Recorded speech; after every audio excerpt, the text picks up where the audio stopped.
As I was saying, Ozone, I see you in the Twitch stream. Welcome. Thank you so much for being here. If you would like to come up to speak in today's Twitter space, you are more than welcome to. I'll drop a link for us.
Hello, DGens. This is just my mic check for the stream and everything.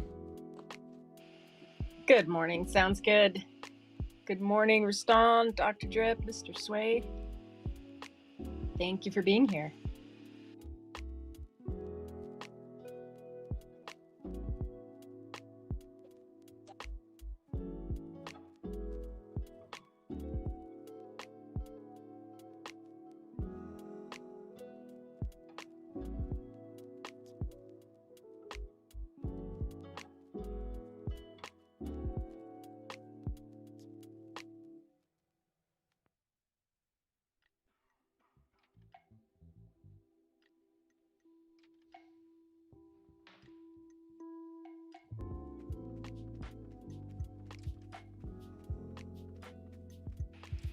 Do you guys hear background music? I don't hear it today, but it appears like it might be on.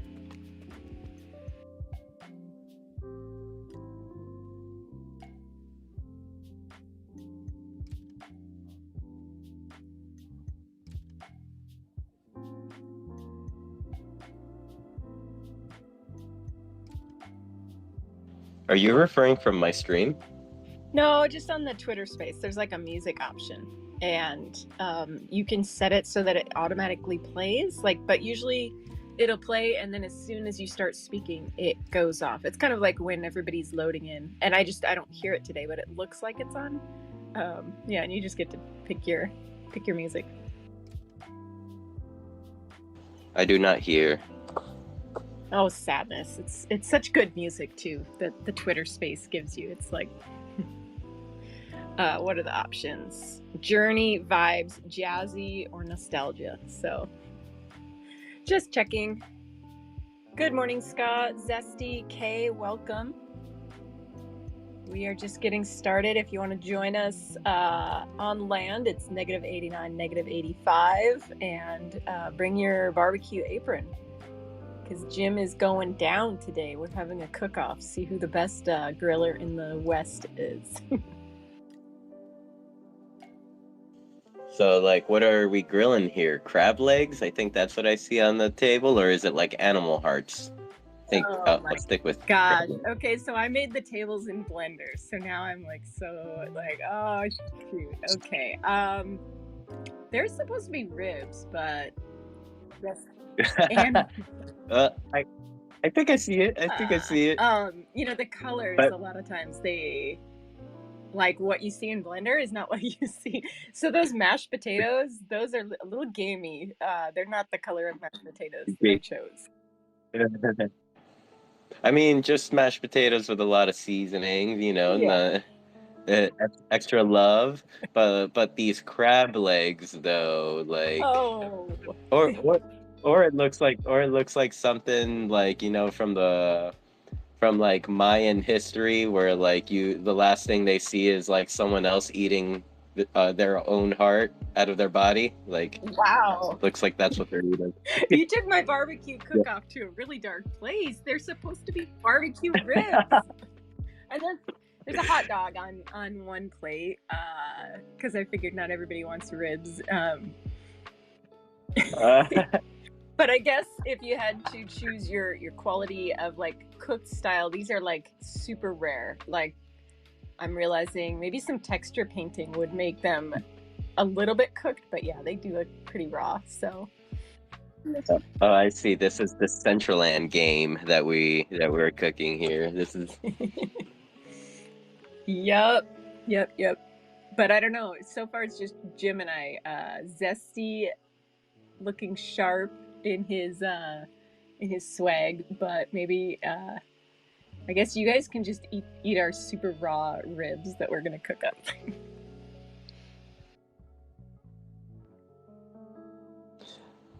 I am ready. I am ready. And welcome to everyone here.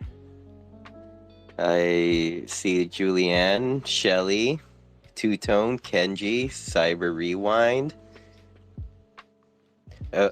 Speak of the devil, you just said the name Zesty, and he's here. Good morning, Zesty. Hope you are well. I've been wondering if Zesty is like evolving recently. Like, Zesty has been that like cyberpunk avatar, and then like lately he's been like transforming into like the eloquent villain in the story. Or I don't know. What's the angle here, Zesty, if you would like to clarify for us. Yeah, he's definitely leveling up, or like he's like a Pokemon who goes through the stages. I think he said he started as an old man, and I do not remember Old Man Zesty. I just remember Cyber Zesty. Aspiring Dark Lord of Decentraland, he says. And I mean, spot on, Zesty, spot on. Oh my gosh. I don't know anybody else who can take style from cyberpunk to like super classy old man. So good on you, Zesty. Good on you. All right, hopefully you're ready for Fashion Week. It seems like, the excitement for Fashion Week is starting to ramp up. Starting to hear the word more often. More people are getting ready for it. I hope we have do you remember last year how there was like the rumor going around like, oh, Fashion Week, there's gonna be a pamp. Oh yeah. There's man is gonna pamp. I wonder if we'll get the same thing this year. Well, I mean, I can only speak for myself and how much mana I spent at Fashion Week, but I think that there will definitely be, like new products on the market, so people will be buying. I don't know if they're going to buy all their mana that week, or like, wouldn't it be smart to buy your mana now before before it goes up for Fashion Week? Yeah, I don't know. I guess maybe it's just me that bought a bunch of wearables. I'm also wondering if kind of at least to me, I've been noticing like the wearable market and especially the emo market has been like slow for submissions. You don't really see, you haven't seen really too much volume in there. I wonder if everyone's like just gathering their strength and waiting to dump it all for Fashion Week. Yeah, it could be. I mean, I haven't published any because when mana was down, it was like almost 500 mana to publish something. So, if you're going to publish an emote for 500 mana and make it, usually like legendary, you're going to have to price it so high and sell so many to even make, one iota of your cost back, that it got, pretty expensive to try to cover your buy-in. So now that the prices are back up, I don't know. I imagine that we'll see more people publishing, and maybe just people are kind of, yeah, finding their footing for 2023 and like figuring out what they're gonna do. And I hope we see some more submissions come in. There's a lot of talented, creators out there. Yes, most definitely, and maybe I wonder if like there's like a secondary strategy here, like for since like for anyone that noticed that market or submissions are down, like maybe closer to like Fashion Week, they release their wearable before everyone else, so that they can get all the mana. Oh my gosh, these might be marketing strategies that we're coming across. Somebody might be like, no, shh, quiet, that's what I'm gonna do. And if so, we apologize.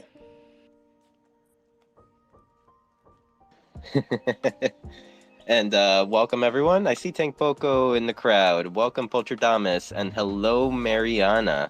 Thank you so much for being here. If anyone would like to come up and ask any questions about the Decentraland, I know Mariana may have a few questions about the Decentraland. Or maybe I have questions for Mariana. Not sure how it works anymore. You're more than welcome to come up to speak.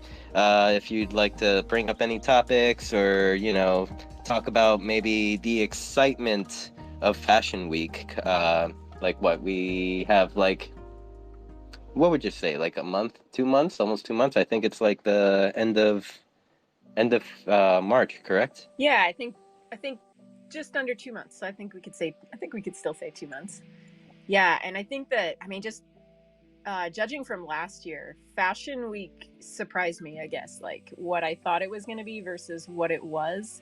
The amount of submissions, because after Fashion Week, I wanted to know how many people were publishing wearables with a minted name versus an unminted name. So I had to look at data not skewed by Fashion Week, because there were so many submissions that came in for Fashion Week, like beforehand, and then actually quite a bit after. It kind of like was a jolt to the wearable ecosystem.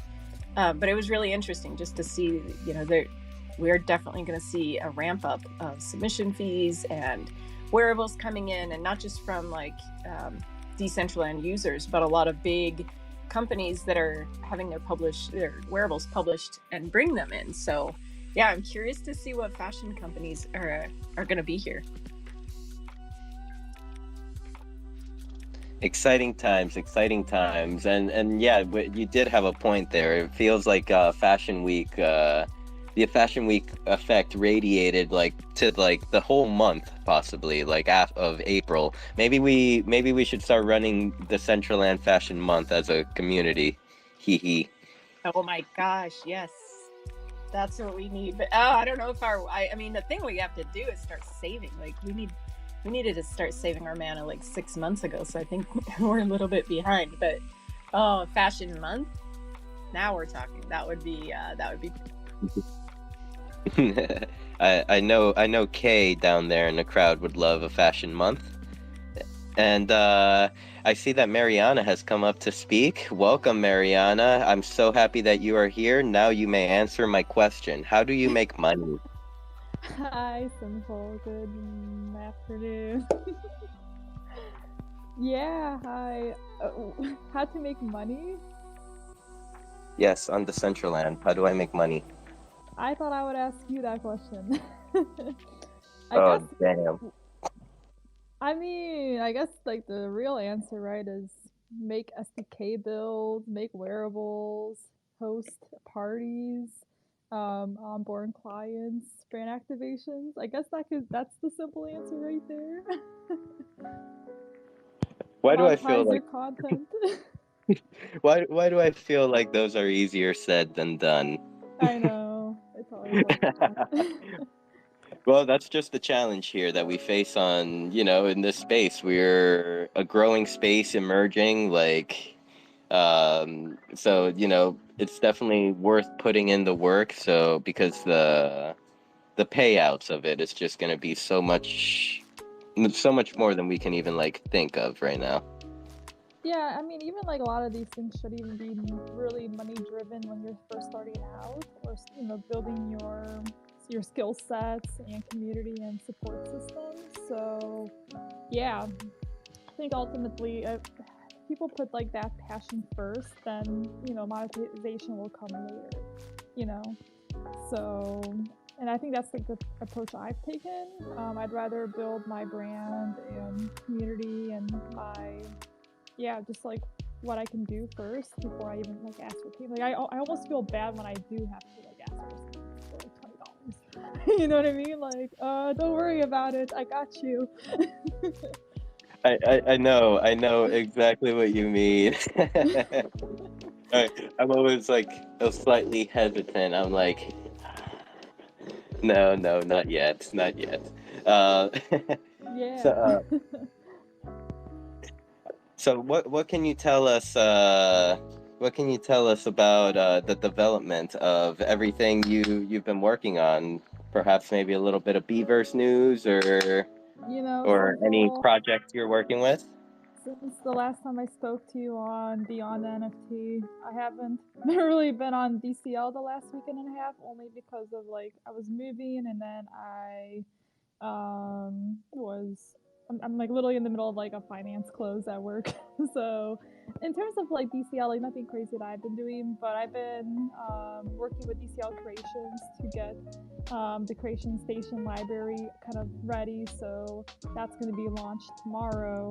So we're just getting some final courses in, messaging some creators, and then making sure some of the SDK is working. So yeah, if you guys are around tomorrow, this February 2nd, around 7 p.m. Eastern, there's going to be the launch of the Creation Station library. So that's going to be like going on like all weekend.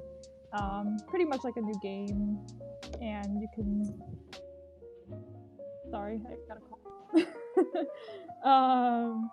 Yeah, so there's gonna be a new game, and you like collect books and glue sticks and paper, and essentially you're able to like get courses. You can essentially make credits to take courses to learn different skills in Decentraland from the PDE games. There's gonna be Blender courses, SDK courses eventually. So yeah, that's gonna be happening all weekend. There's also 2 giveaways right now by Creations and I. So I have one on my Twitter account, and then he has one. So essentially, we're giving out like between me and him 7, and then some additional wearables as well throughout the weekend.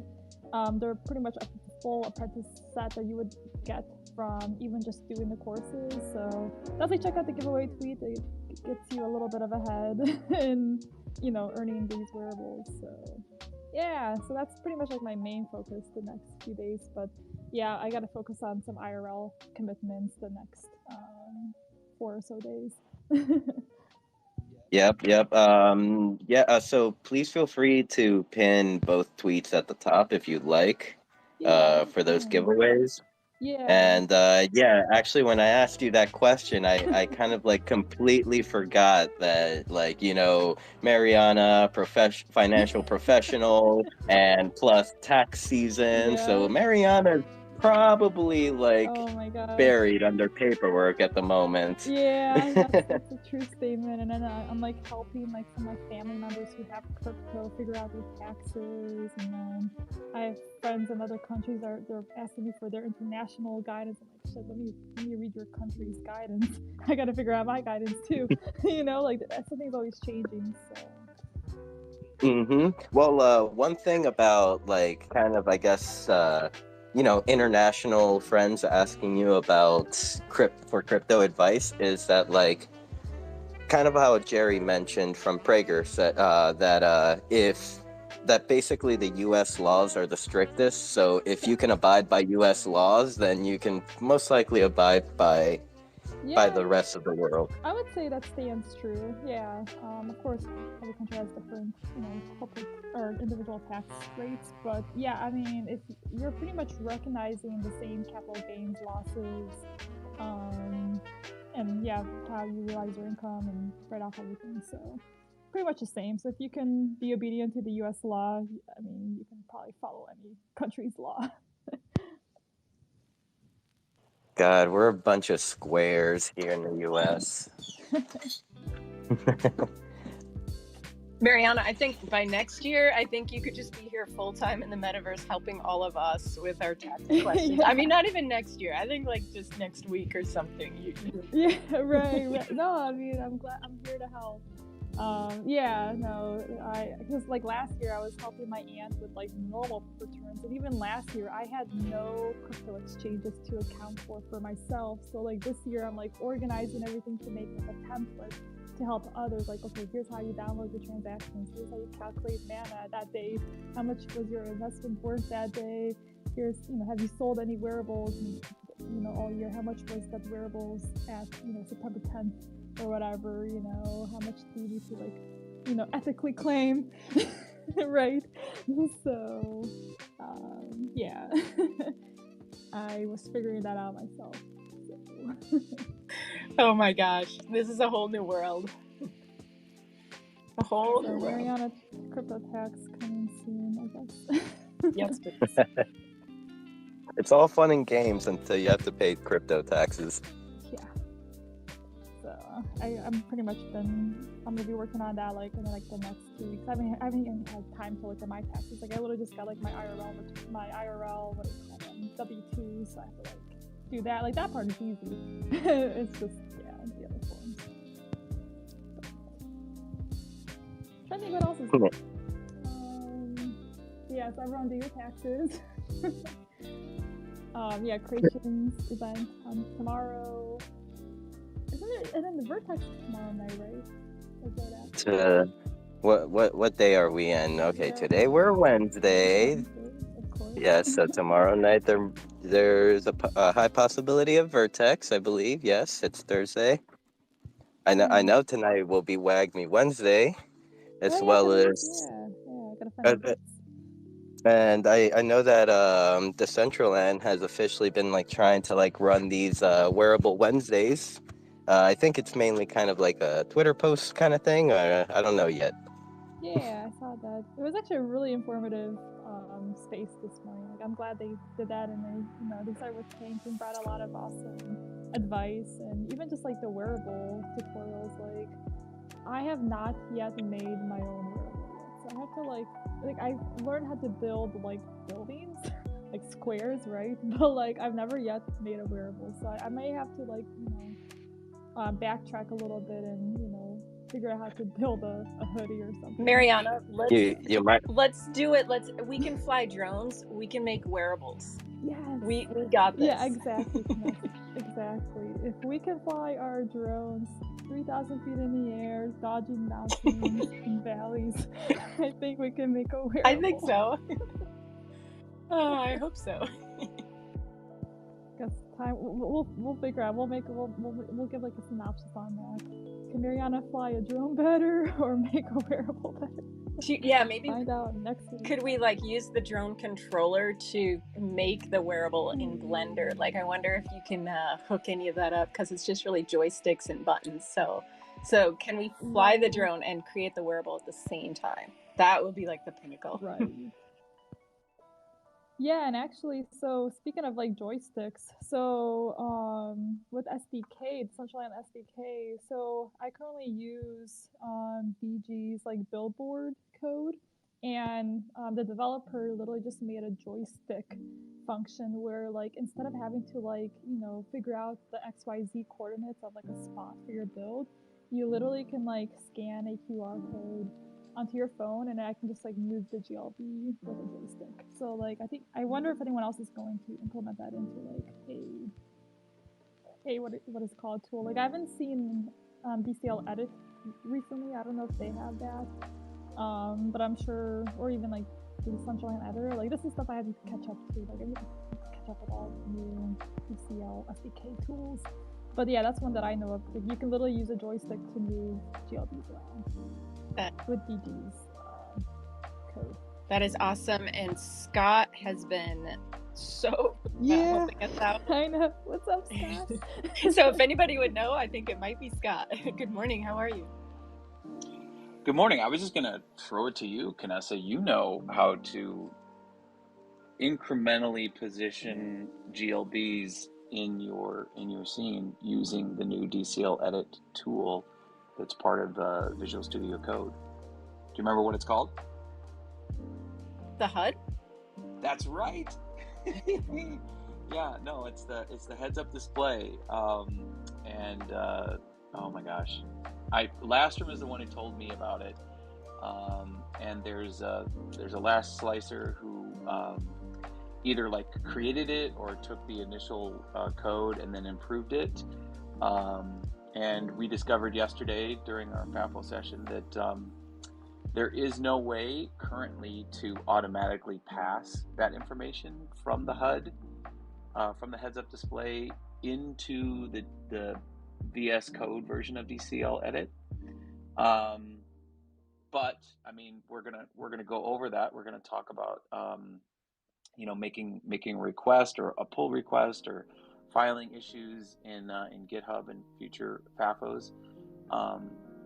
I wanted to point out though, I posted pinned a couple of tweets up here to the top, and one of those is to be an early tester for the second version of DCL Editor. So without getting too confusing, there's three ways to do DCL Edit. You can do it through the command line, you can do it through Visual Studio, and there's a standalone way to do it. So Metagame Hub is the third party that received a grant from the Decentraland DAO to develop this DCL editor, and this is the year of the creator in Decentraland. So all you creators out there, wanted to encourage you to spend time getting to know that tool. I also just wanted to point out I was a part of the DApp team. So they're a group of 11 programmers at the Decentraland Foundation. I think it's 11 or 9 or whatever. Anyway, they had an AMA today. So you submit questions through Slido or through a Slido form, and then the team just goes through and answers your questions. I had a lot of questions, and I got a lot of answers. So it's another point of accessibility, and one of the things that I learned during that is if anybody out there has feedback about Decentraland, that you can put it in this form. It's the what is it called? Canny.io. So I posted just a really short thread up here, pinned it to the top. You can log in with Facebook, Twitter, Google, GitHub, or you can even just create an account using your email and a password.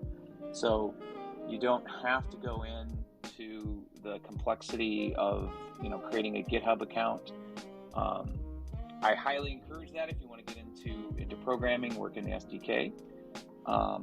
But yeah, if you have just a suggestion, some feedback, click on that link and enter it there. As Peanut Butter also indicates, if you if you have a bug or whatever that you want to talk about, then you can go to the DCL Discord and go into the help channel and post that there. So I guess the good news is what we were talking about 6-8 months ago about how we wished there were more open lines of communication between the community and the members of the foundation, and by extension also the third-party developers that are working on improvements for Decentraland through DAO grants. These are the things that we were wishing for. These are they've been delivered. So the best way to ensure that these channels stay open is for us to use them. Don't flood it with nonsense, but if you just have an idea, hop over to canny.io and put in a suggestion. Maybe it's about the chat, maybe it's about the wearables or whatever, but this is your opportunity to tell the people that can make a difference. And then just to sort of complete that circle, I'd also challenge everybody to open themselves up to to testing those new things, to providing helpful feedback, or at least helpful information. You can't just say this thing sucks, make it better. I mean, you certainly can, but what will be most helpful is to be specific, and is to follow back up on it. If they do make an improvement, go back to those people that you requested that improvement from and tell them how grateful you are. I mean, if you are grateful, don't make something up, don't blow smoke, but yeah, it's like this is the communication, this is the conversation that we can have to help propel Decentraland forward, to help improve the platform, the ecosystem. It starts here. It starts by each one of us, just making those tiny incremental improvements. I just love everything Scott said. Yes. The foundation, like starting these Twitter spaces, like it felt like at times we had nothing, like nowhere to kind of like point our feedback to, and like as time has progressed, and we've been here just asking for more communication. Everyone has delivered. I do agree, and I still kind of sometimes come across the individual that might be like they're not doing anything, and I kind of just point out that the channels of communications are being established and they're fairly new at the moment. So let's give it some time to kind of as the feedback rolls in through their channels, let's give it some time and see what how they do. And I don't know, I feel like they have been doing a lot. I would agree. I think just having like the weekly AMAs before this on Wednesday morning, and then just I don't know, the better communication, and maybe you guys, like the ones that made it to Metaverse Miami, like just being able to connect with the foundation and having that day where they where you got a couple of them to say hi in the space, like I don't know, just the human to human connection definitely makes you feel like there's not just some nameless dev behind the project, but they actually are people that you can reach out to. And so I think that just like breaking down that stigma or that like unknown has been huge, just for like personally, just like knowing that there's people behind the project. I think that matters as well. And everything that Scott, you're doing, helping us, even like tiny bits of information can just push us light years ahead of where we would have been without that. Because now I know what a HUD is, and I know how to find it, and I know how to install it. And oh my gosh, if you would have told me I would know that like 2 months ago, I would have been like, nah, I can't do that. So yeah, continually surprising like myself with what I can take on. Knowledge. And go ahead, Sid. Oh no, go ahead, Scott. I was just going to say, knowledge is one of the few commodities that the more you share it, the more it increases in value.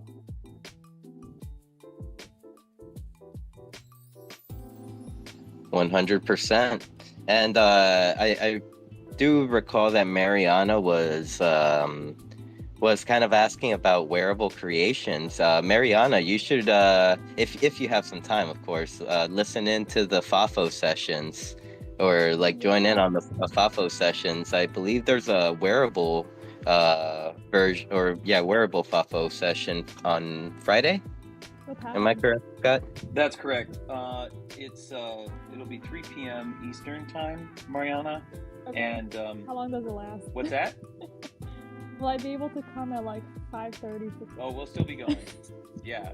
Okay, good. So Sinful, I don't know if you were still there. I know if 13's in the crowd, I'd like to call him up. But we started the FAFO like we normally do at 11 p.m. Eastern. And then, I went for like, I don't know, 2.5, 3 hours, and then I had to go eat lunch. I had to do a bunch of other stuff too. I came back like 3 hours later. That channel was still open. That event was still going. So that's like 6.5 hours. So to answer your question, Mariana, Can you come in later and will it still be going? Absolutely. We're going to be talking about UV editing and procedural textures, and possibly baking those textures on Friday. Awesome. Yeah, and you'll probably see me scare you guys around 6:30. Sometimes I come in like, sometimes like when I like wake up like at 7 in the morning, I go into the CBD Twitter or the Discord and I see like Sinful hanging out. I just like scare him like at 7 in the morning. Good morning, Sinful. What are you doing up? So I'll do the same for you guys at like 6:30. I'll keep it a surprise. Yeah, usually for those surprises when Mariana's like, "Hello, Sinful," I'm usually like, with dark bags under my eyes, like hair's all crazy, like I'm like pacing back and forth, and Mariana just brightens my day up and reminds me that a bed exists. Right, like, hey, Sinful, it seems like you've been up for 12 hours. Time for you to go. I care for Sinful's health. Yes, you do. Yeah, Scott.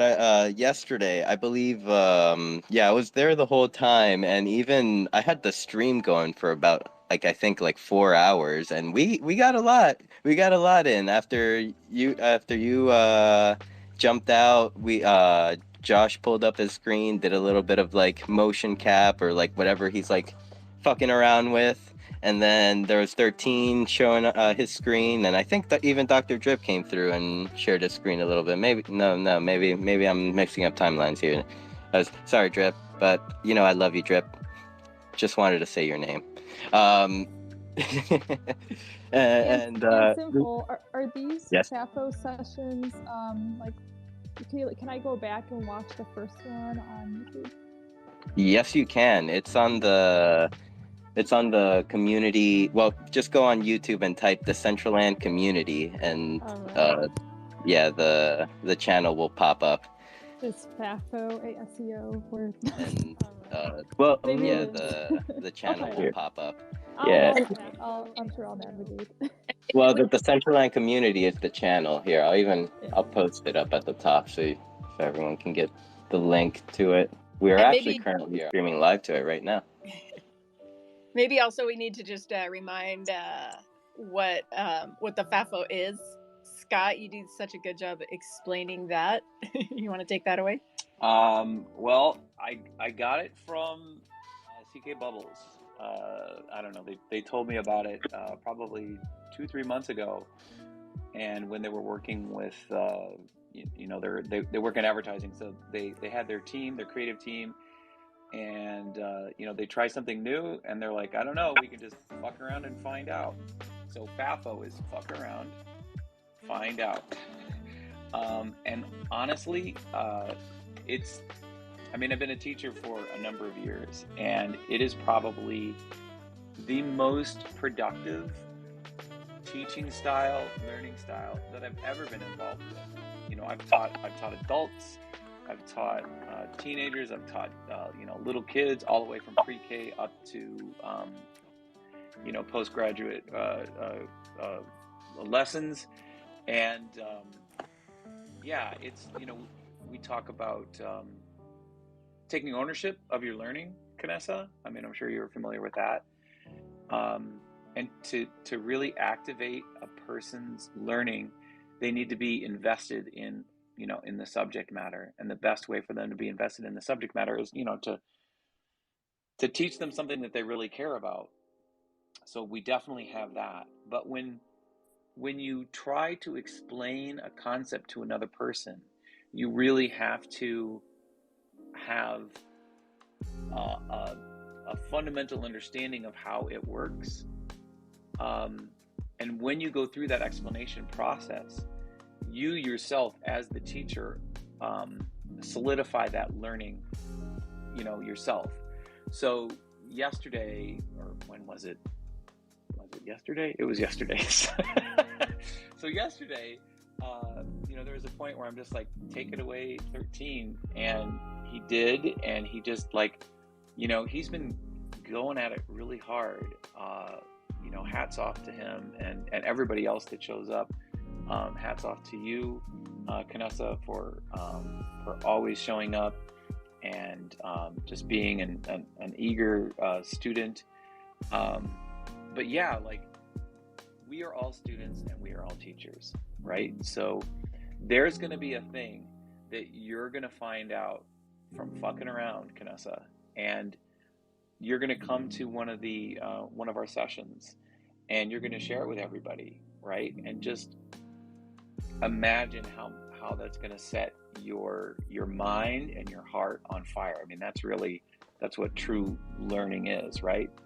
So anyway, I could go on and on about education, but education, this will be the last thing that I say. Education comes from educare, and it means to draw forth, right? And the person that's doing most of the talking is the one who's doing most of the work, and that's the person who's doing most of the learning. So in the FAFO sessions, it's like a little sneaky thing, right? It's like I'm there to help everybody learn, but really that just means me getting out of the way and allowing people like Doc and Kanessa, Mariana, CK, Cheddar Queso, Hayabusa, to come in and ask their questions and get help from other people that are there learning right alongside us. So yeah, FAFO. Thank you, Scott. And just, so what time do we start? 8 o'clock? 8 o'clock Pacific? It's 8 o'clock Pacific, yeah. So it's... Yeah, so 11 o'clock Eastern. Yep. Yeah, and then... In the community building Decentraland Discord. Correct. Go ahead, Scott. Yeah, no, sorry. Talk over you. No, just, it's 11 a.m. Tuesday, and then Friday, Hayabusa requested some texturing and some Blender stuff. And for her, it ends up being Saturday morning. So we do it at 3 p.m. on Friday, or that's 9 a.m. New Zealand time. I think it's like 7 a.m. Melbourne. So I don't know if you're in Australia, that may be a little too early. But so 3 p.m. Friday, 11 a.m. Tuesday are the FAFO sessions. Thank you, Scott. And if you can't make it, like last week, I could only make it for about 10 minutes. They're recorded, and then I just went back and listened to it, and it was funny to listen to you guys talking, because a couple times you talked about me. So then I'm like, okay, I'm not here. What are they going to say? But it was all good. It was all good. But it is a good way to learn, just because it's moving at such it's like just friends talking. So it's not a cut and dry tutorial, and I don't know, for my brain that just works really well to watch you guys troubleshoot it. So it was interesting just watching it without being there, because that had a different dynamic too. But I just love that we're using this time in the bear market to just instead of lament the price of mana that we really don't have any control over. We're focusing on what we do have control over, and that's educating ourselves and educating each other, and like, I don't know, uplifting each other, I guess, in some ways. And that just makes us a stronger community. So just the fact that we're doing this, I think is, I think it's good. I think it's good for us. So please, anybody who wants to come by, fuck around and find out. It's pretty fun. And bring snacks. Scott? Oh yeah, sorry. I see DCL Curations up here, and I definitely want to hear what they have to say. I need to get some other work done, so I'm gonna drop out of the spaces. But before I go, I just wanted to put a bug in everybody's ear. Our Taxir creators, that's the Arab nations group in Decentraland. They received a grant through the DCL DAO, and they're bringing knowledge and information about Decentraland to the Arab world. They have an event, a sculpture event or whatever, that they're currently organizing, and it's a group of volunteers. I mean, they are receiving grant funds, but most of that's going into production of their media. But they're looking for, I think they said like a 1x2 parcel. There's a post in the CBD Discord, and you can follow them on Twitter too. But if anybody has, like a 1x2 parcel of land just anywhere in world, reach out to Amaro. That's Ammaro. He's on CBD. You can also reach out to me, and I'll connect you guys. So thank you. I just saw that, Scott, so I will, I definitely can help them out, give them a couple options to work with. So, or if anybody else reaches out first. But I just saw that this morning. I haven't checked my Kinessa's community build thread in the CBD Discord for a while. So cool. We'll get them hooked up. Thank you so much.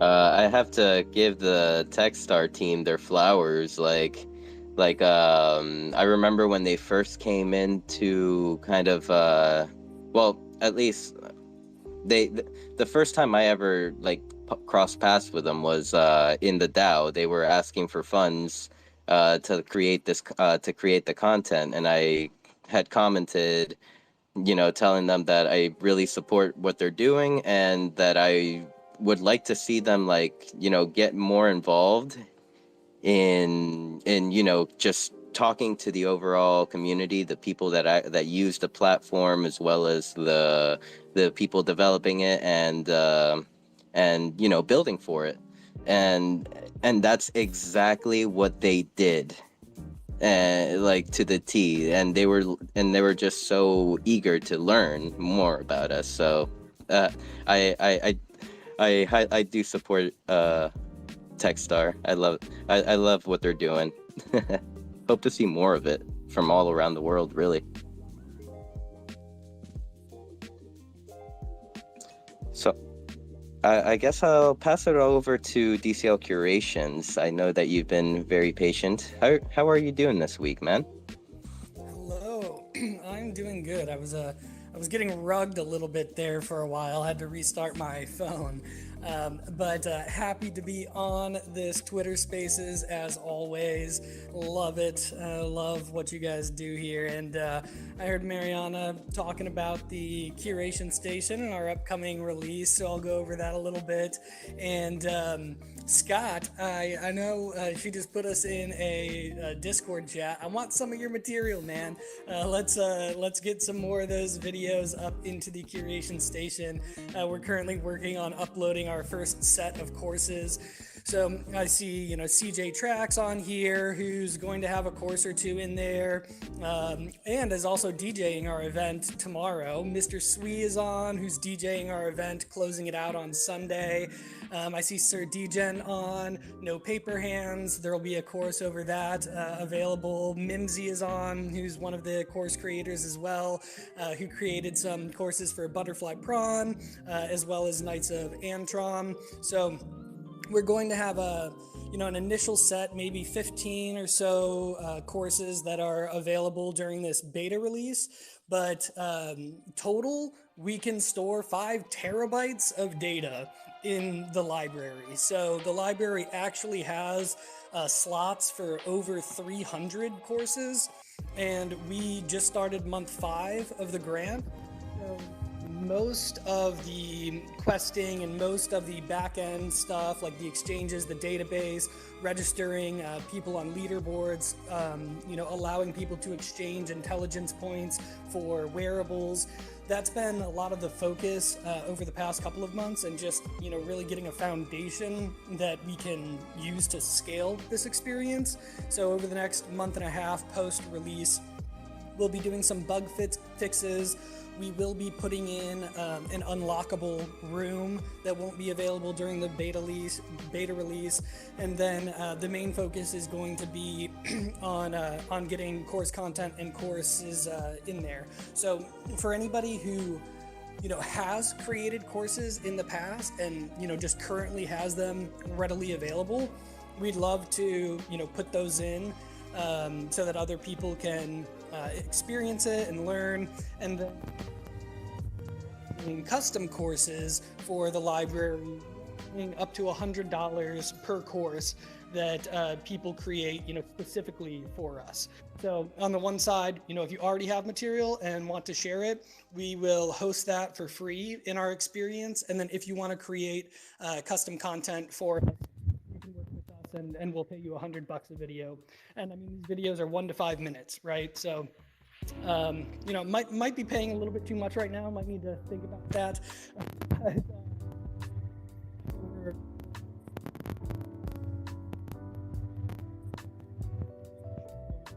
Oh no, the ruggies. Wait, what'd you say?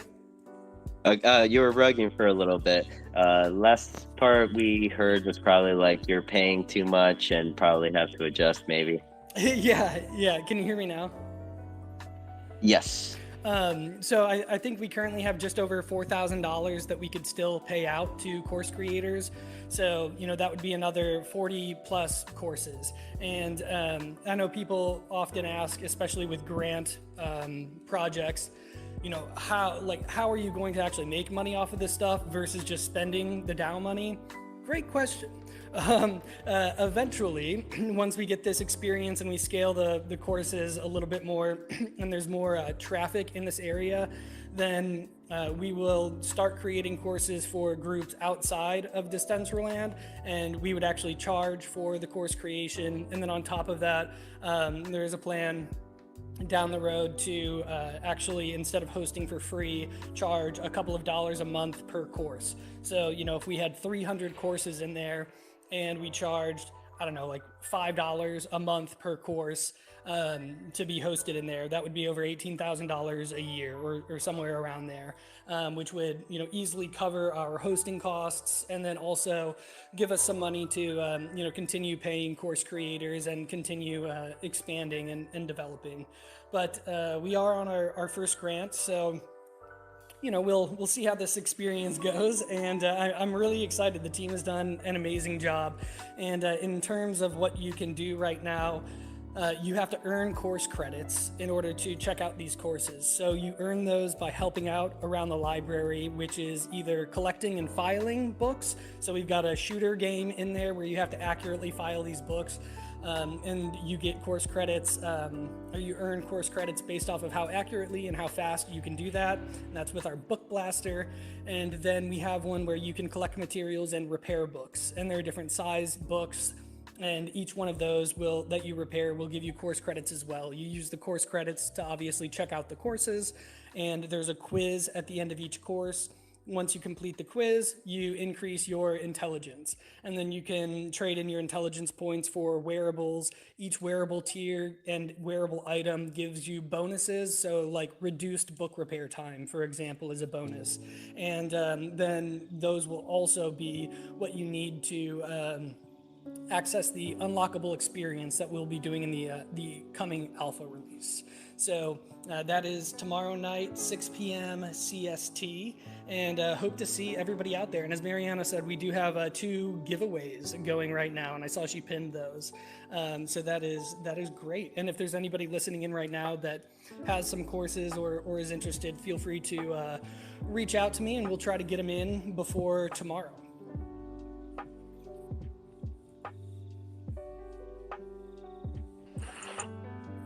Thank you, Curations. Oh, got a little feedback. Curations mute. Thank you. Thank you.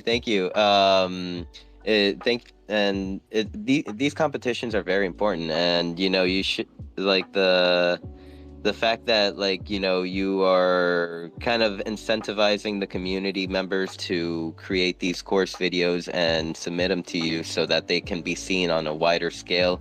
Totally good idea. I mean, I see this as one of those grants that would be okay even if you don't become sustainable, because it's just knowledge is power, like Odd Job would say.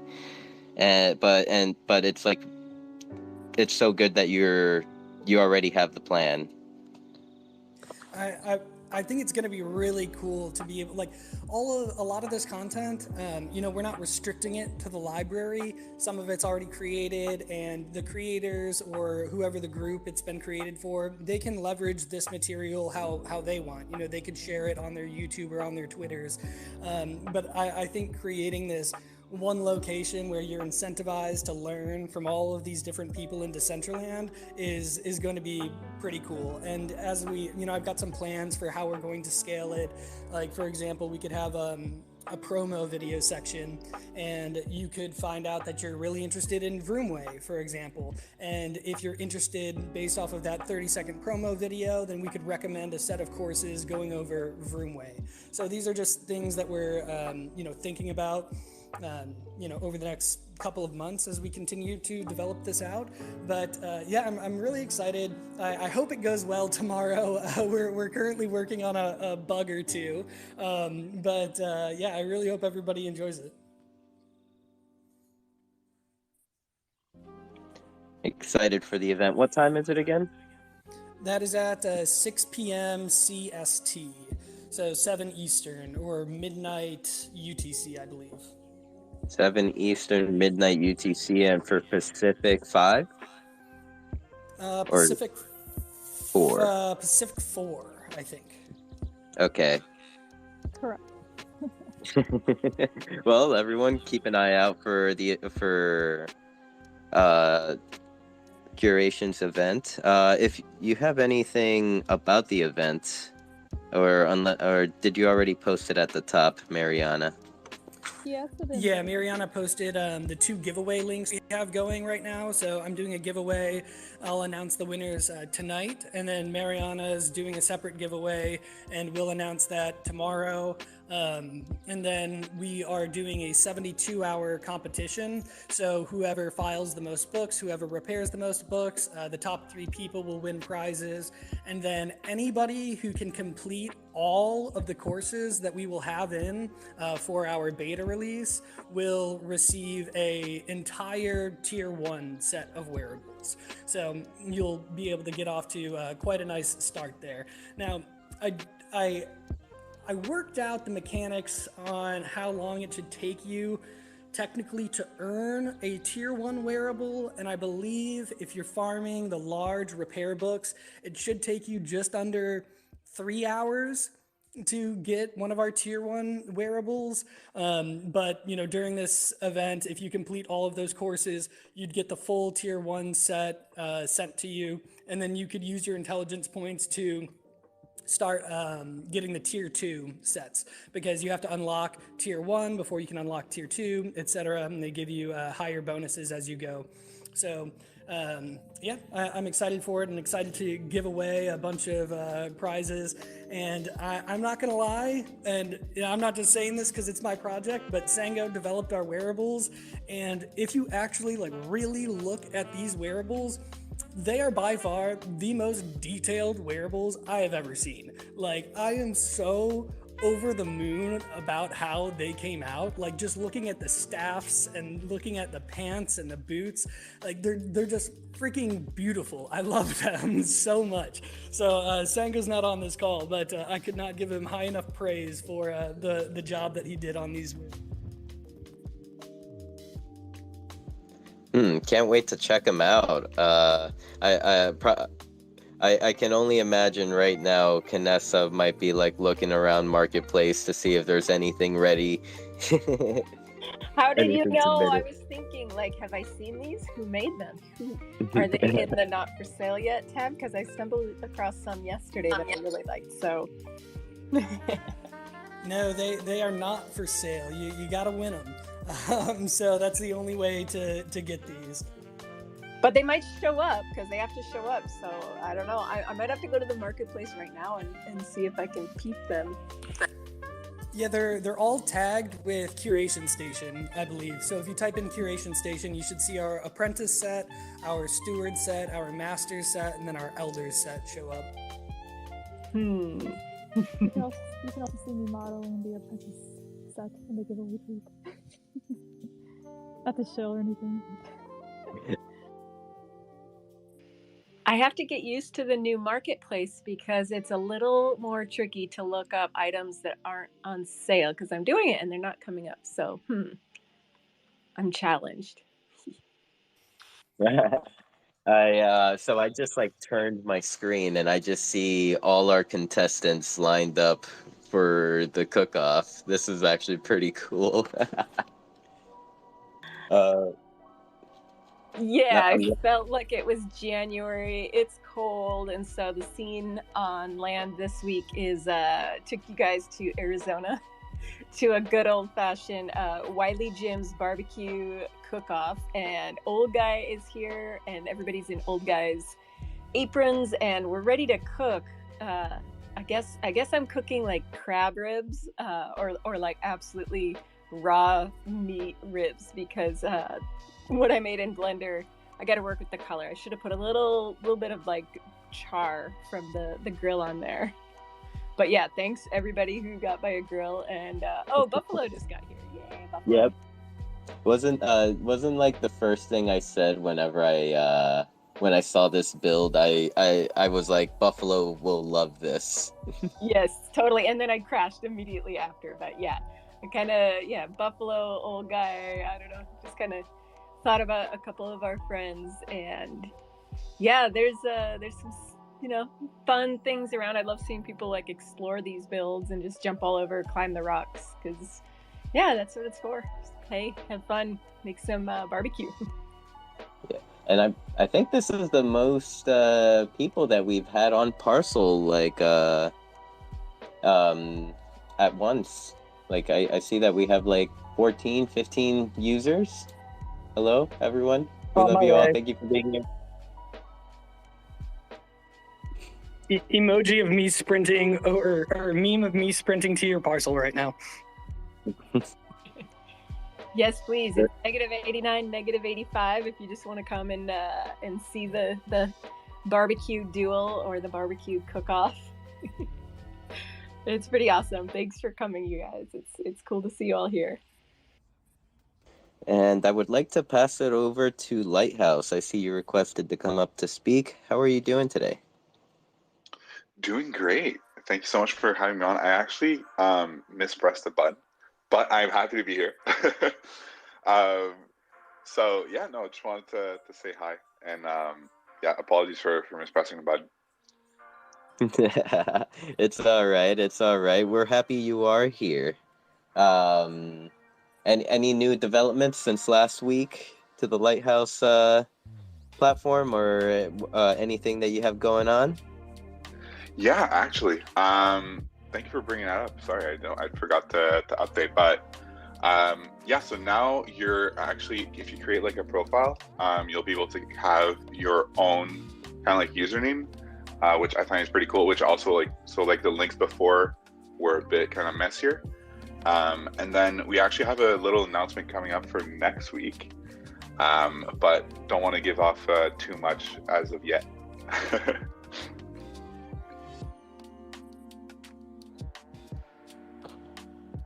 Go ahead, Kanessa. Oh, I think we're going to say the same thing. Nice. Thank you for that. We will have to keep our eyes open and see what that is. Looks like you guys have been, we saw you, what was it, at a party this week. So it's cool to see you getting out and getting active in the community and just kind of getting to know a lot of the people here. So thank you. Yeah, of course. And yeah, like, it was cool because, like, for example, this morning as well, was just in a Twitter space for like Tampoco and learned that like Dr. Drip has kind of like an event going on like Saturday mornings that features like certain like fashion wearable creators in DCL, which I thought was really, really cool. So just wanted to give a quick shout out for that. And yeah, like if ever y'all have any like fun events to recommend, please let us know. Definitely we're trying to go as many of the events as we possibly can. But yeah, so just wanted to say a huge thank you on your end as well for kind of like having this space to kind of display these events that I was just mentioning. So Yes, the event Fresh Mint. I believe it's let's see, 3, at least on my time. I live in Eastern Standard. 3-4 p.m. Eastern, around there. For Saturdays or maybe Sunday. I still haven't clarified with them yet. But yes, that is an amazing event. Dr. Drip freaking comes out like ready to go.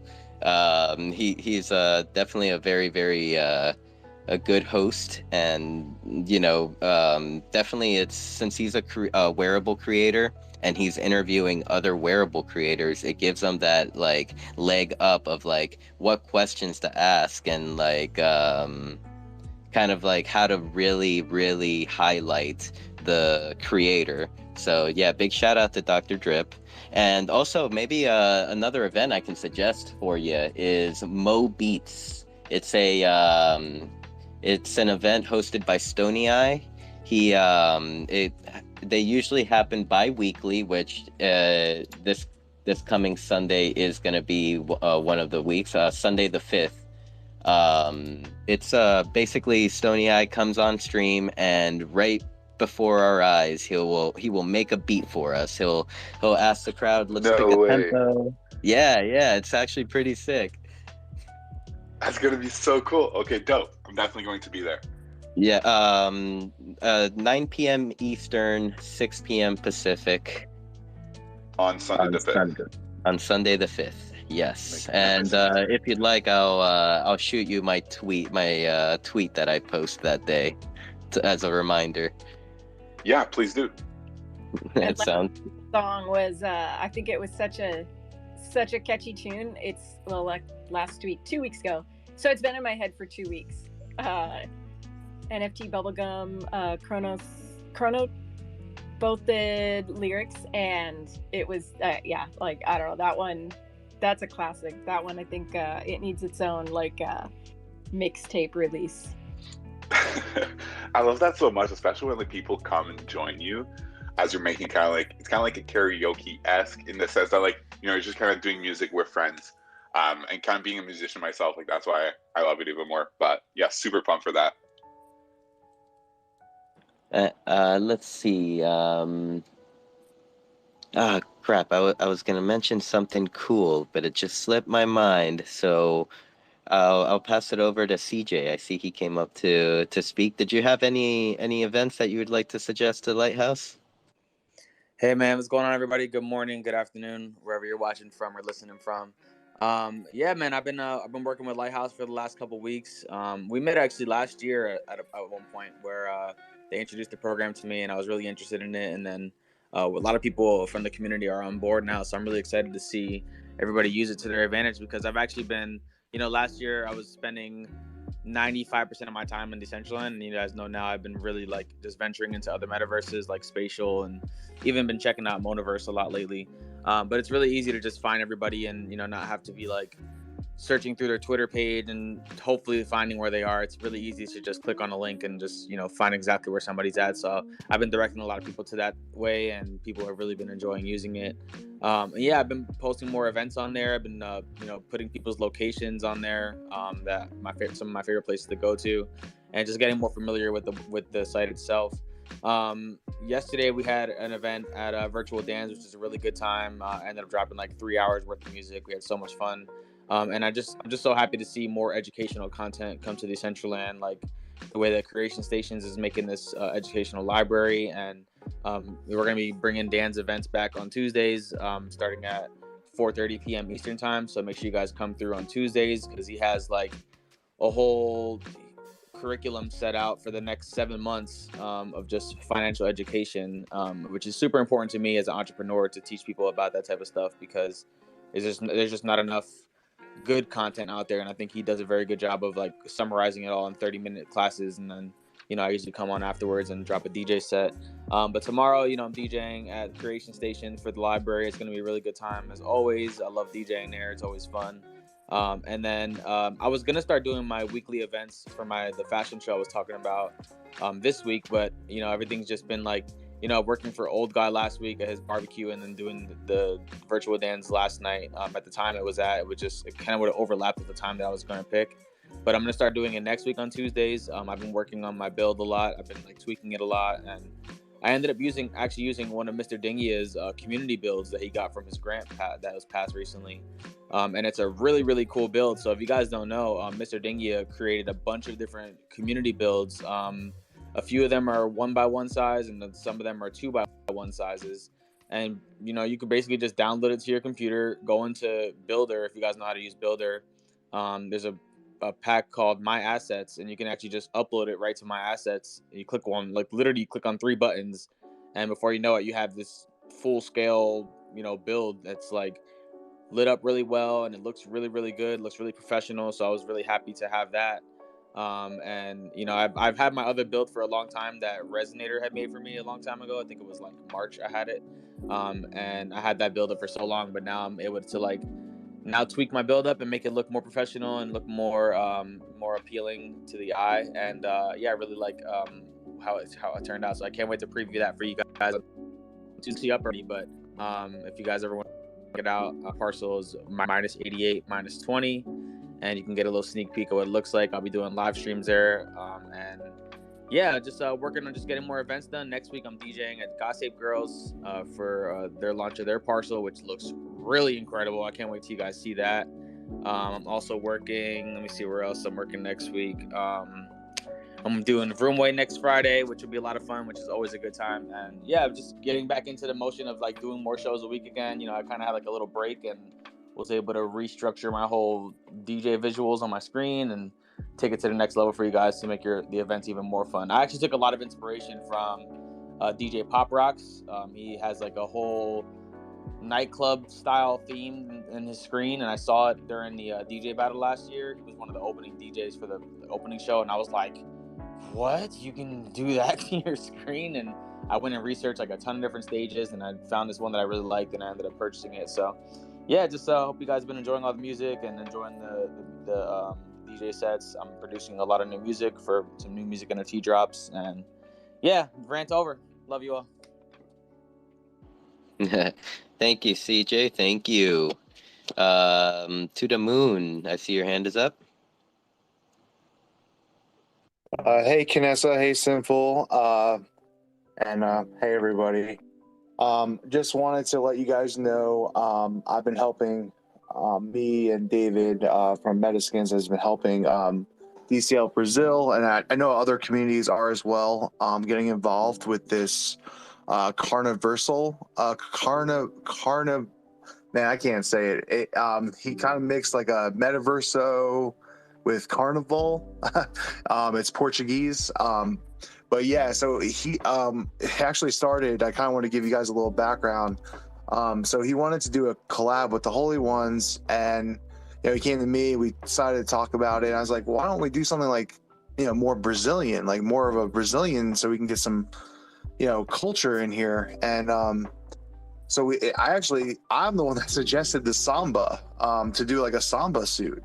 And David from Metaskins, was like, yeah, let's do it. Like, well, absolutely, no problem. So anyways, we got this suit, like this really beautiful samba. I think it's called a fantasy. I believe that's what it's called. And Sorry if I'm messing up. But basically, it's a fantasy. That's what it's like it's kind of like a bikini with like the feathers and like it's beautiful. And so then Ashwanato basically then said, "Hey, I have a really good idea. Like, let's put on this event that would be like a parade that they do every year in Brazil live." So we're actually having a huge event with, I know, the Holy Ones, I know Dollhouse, Box Boards, Rage, I believe Rocket Unicorns, I think. But yeah, there's a bunch of people doing this. Upland Metaverse as well, I think, is also involved. And it's gonna be great for the Brazilian culture. I think there's gonna be a lot there for people to learn and enjoy the music and just enjoy the atmosphere. But one of the big things is actually this is bringing in a legendary samba school. It's like famous across all of Brazil. It's called Mangueira. God, please help me. I'm pronouncing it wrong. Mangueira Samba School. So they're coming in here, and then Nina Verso. She's a Brazilian digital personality who promises to rock the animation with her beauty. So yeah, that's just a couple cool things coming in here.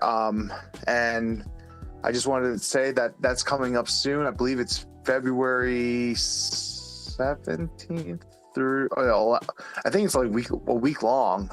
Yeah, it's a week long. February 11th looks like it starts, maybe. But yeah, it's the week of February 11th, I think, all the way to the 20th. So it's gonna be a long thing. So definitely, just one of those days, if you guys can, stop by. I'm sure Renato would be very excited to see you guys there. It's very good for the Brazilian community. I just know they'll be very excited to bring their culture to the metaverse, and I'm just so happy this is what it became. And yeah, like I mean, Renato does wonders. So I'm so excited. So just wanted to bring that up. Atrovenato and Atrovenata, they put in a work. Like I can't express my love for them and what they do for this community. I definitely need to be more aware of when their events are happening so that I can pop in, show some love. I have popped in a couple times. For me it's more like a moral support type of thing because everyone's speaking Portuguese, but I'll jump in if I understand something maybe. Um, so thank you for coming up and sharing that, To the Moon. And I'm also gonna Lighthouse. I'm about to load you up with your month's worth of Buffalo events over here. I did pin a tweet at the top for that is kind of like a banner of like all his events for the month of February. Buffalo music. Check him out. And I see your hand is up, CJ. Yeah, I just wanted to double up on the Brazilian community, man. I think they do a lot of work behind the scenes, and they're always at everybody's events, always showing support. And I don't know if you guys know this, but when they come to an event, they go into their Discord channel and like always post like, "Hey, come check out this event that we're at right now," and then people just like coming by the boatloads. They're really, really cool people. They also work the House of Sam building, which is the Samsung, like the building right behind the Samsung building, which is like kind of like a, I don't know what you would call it. It's just like a sub building or whatever, but it's just a really, really cool building. And it has they have games there where it's kind of like Dance Dance Revolution or like DDR. You guys remember that? Where you have to press letter E as the dance goes across the screen. And like, I guess you can earn wearables there now. So definitely check that out. I'm not sure. I couldn't find the other game on land. I found the one game, but there's two games, I guess. And there's, I guess, different ways you can earn wearables there now. So check out House of Sam. It's up in the top right corner of the map near Zetaplex. It's literally right behind the Samsung building. If you just go into Samsung and just walk straight back, like past the building where you guys usually walk in, but if you walk straight back to the building, you'll see it there. And yeah, just a new way to earn wearables, and a hat, and there's another wearable that they dropped recently, and I guess they're gonna be doing it more often. So House of Sam is a really dope build. If you guys never checked that out, definitely do. And yeah, just wanted to let you guys know to be aware of that. Okay, so like I have the biggest smile on my face right now. During FAFO yesterday, I met an individual named Mr. Trulolo. And when I met him, I had asked him like, "Hey, how are you?" And he's like, "Yeah, I just bought land on Decentraland, and it's my first time here." So, and he just pulled up to Canessa's parcel here at the CBD build. Yeah, I'm Welcome. so glad to see him. That's so cool. Of course, he got the usual rundown. Canessa's loaded him up with some wearables, asked him if he wanted to play poker, you know, the usual business. Those are the two important questions. You know, you hook them with the wearables, and then like, and then you just gotta know: can you play poker? Can you play poker? Do you want to play poker? Well, look what we have here on Decentraland. And if you are listening here on the Twitter space and would like to come up and introduce yourself, you're more than welcome to, Mr. Trulolo. If not, no pressure. I would also like to give a few shout outs. I see Alpha Angels, Sir JH, SRJH, Mr. W, Cal, and Chrono T. Welcome, everyone. Hello, Mimsy. And I did, Canessa, you had mentioned Chrono T a little earlier. I believe Chrono may have dropped a wearable recently. So if it may be like a Wonder Zone, I'm not sure. I think I saw a post here on earlier today, but yeah, you may be something that you may want to keep an eye out for, Canessa. Go check. I know there's been some nice ones that have come across. Like, it's really cool just seeing people, you know, that we're familiar with release some of these wearables. Yeah, it's actually been a good week for wearables. There was kind of like a lull there where there wasn't much, and now there's like a bunch of cool ones that have just come out. Some not on the market, and so you're like, no, I want that one, but they don't have it for sale. And then some that sell out so fast, and then you're like forced to hopefully find it from somebody, you know, flipping it. But yeah, some really good ones out Some there. paper hands. Yeah. CJ, your hands up. Yeah, just also wanted to bring another thing to your guys' attention too. You guys know a lot of us have been joining Lighthouse recently, and you know, I was very open last year, like the end of the year, when I had gotten hacked. But I just wanted to let you guys know about another company that I see doing the same exact thing that they did to me, but trying to do it to other people. They actually did it to Swivel Meta recently, where they did the same concept where they said, and this has nothing to do with Lighthouse. They're just using Lighthouse as a way of like, you know, basically getting people to open up and like be, you know, a little bit put their guard down a little bit. But a company reached out to me and saying, you know, this was back in December. They said, hey, we know you from Lighthouse. We found you on their website. You know, would you help us with a build, whatever? And then basically like they run you down this whole spiel, basically just trying to make you seem like they're actually making a build for them. And then you go to download a metaverse from them. Mine's is called Reptile World, but there's another one out there called Apocalypse MV. And it's crazy because I went on their Twitter page yesterday just to check it out, and they're pretending like another company is trying to scam and pretend like they're them, but they're the actual scammers. So just be careful out there. A couple of y'all follow them. It's called Apocalypse M, as in Mary, V, as in Virginia. But just don't get sucked into it or just get caught up in it like I did. I've been very open about this, you know, because I don't want it to happen to anybody else. But they did get Silver Meta to download this actual software. Luckily, they didn't get their crypto.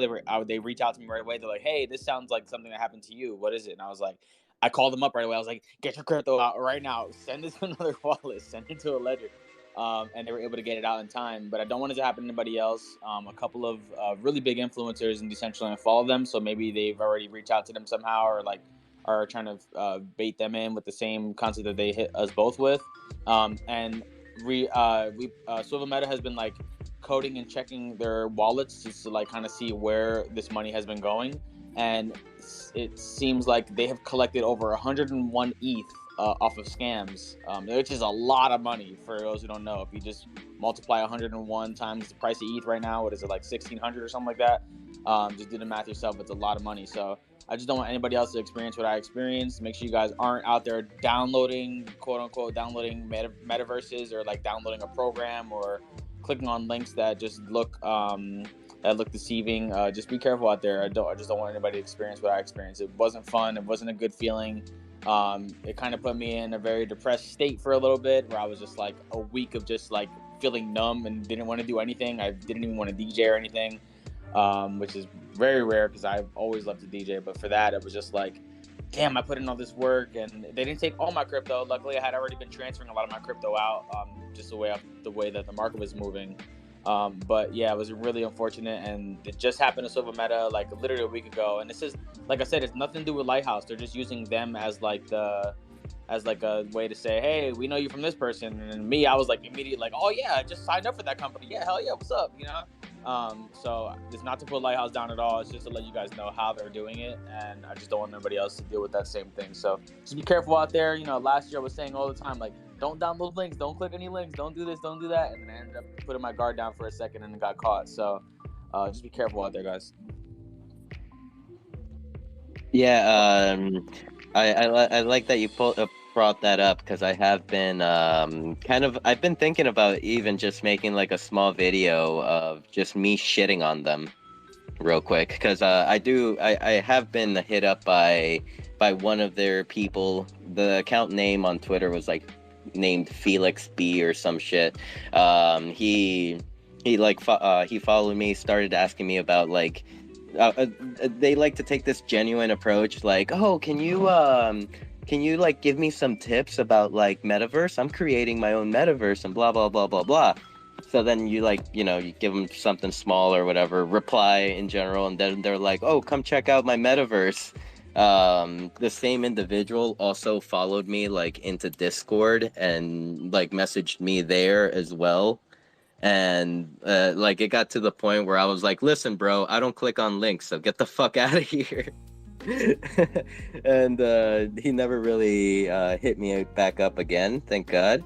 But now that you're mentioning that there has been like 100, like, you know, a little over 100 ETH siphoned through that kind of scam, I wonder if pretty soon it'll start, you know, being in the radar for law enforcement. I remember when Joe Rogan got his monkey stolen, like he got it back. The FBI was like, you're a millionaire, I'll get your monkey back. Perhaps maybe it just takes another monkey being stolen. I think it's also like I've seen people come into DCL during, what was it, the music festival.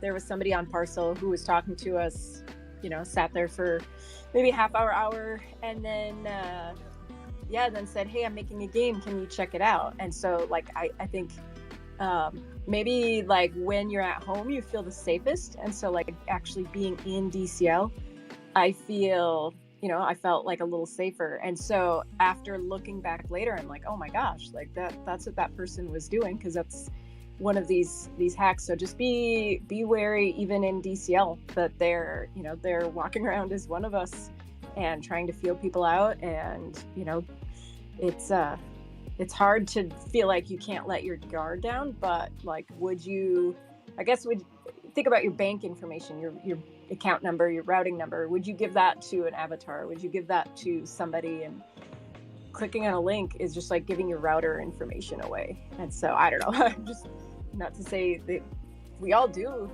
I don't know, like we all get close to it, and it can happen to any one of us. It's just, maybe that's the voice, like we gotta remind each other of just not to let your guard down, because it can happen. Because this person, I would have clicked on theirs, but I was like, I'm kind of lazy, I don't know, I'll check my messages later. Yeah, and the crazy part is that I didn't even type in any seed phrases or anything like that. It was like just like I downloaded that program to my computer. I typed in some code, and like it was supposed to download the metaverse.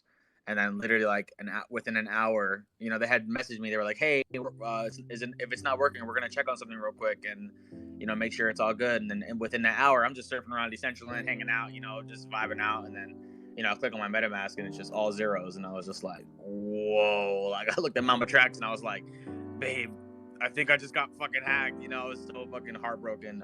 But just I just wanted to let everybody else know out there, just be careful. And TBB from Gossip Girls actually brought it to my attention too, that they were in Decentraland and Wonder Zone doing the same thing, like with the same type of like comment, like, hey, check me out on Twitter, DM me, whatever. We're gonna talk about this metaverse thing, and just they are, like they said, they are in there, and we're trying to get them banned from wherever we can. And law enforcement is involved. I did report my loss to the FBI right away. Like I did it the same day it happened.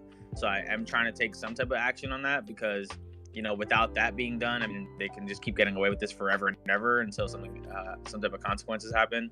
And also Civil Meta is taking legal action too, where they have a lot of connections with the FBI and stuff like that. So just know that if they're out there listening, I mean, eventually the trail will get caught up. But they're sending this ETH to like multiple different wallets to kind of spread it out so that people don't follow how far it really goes.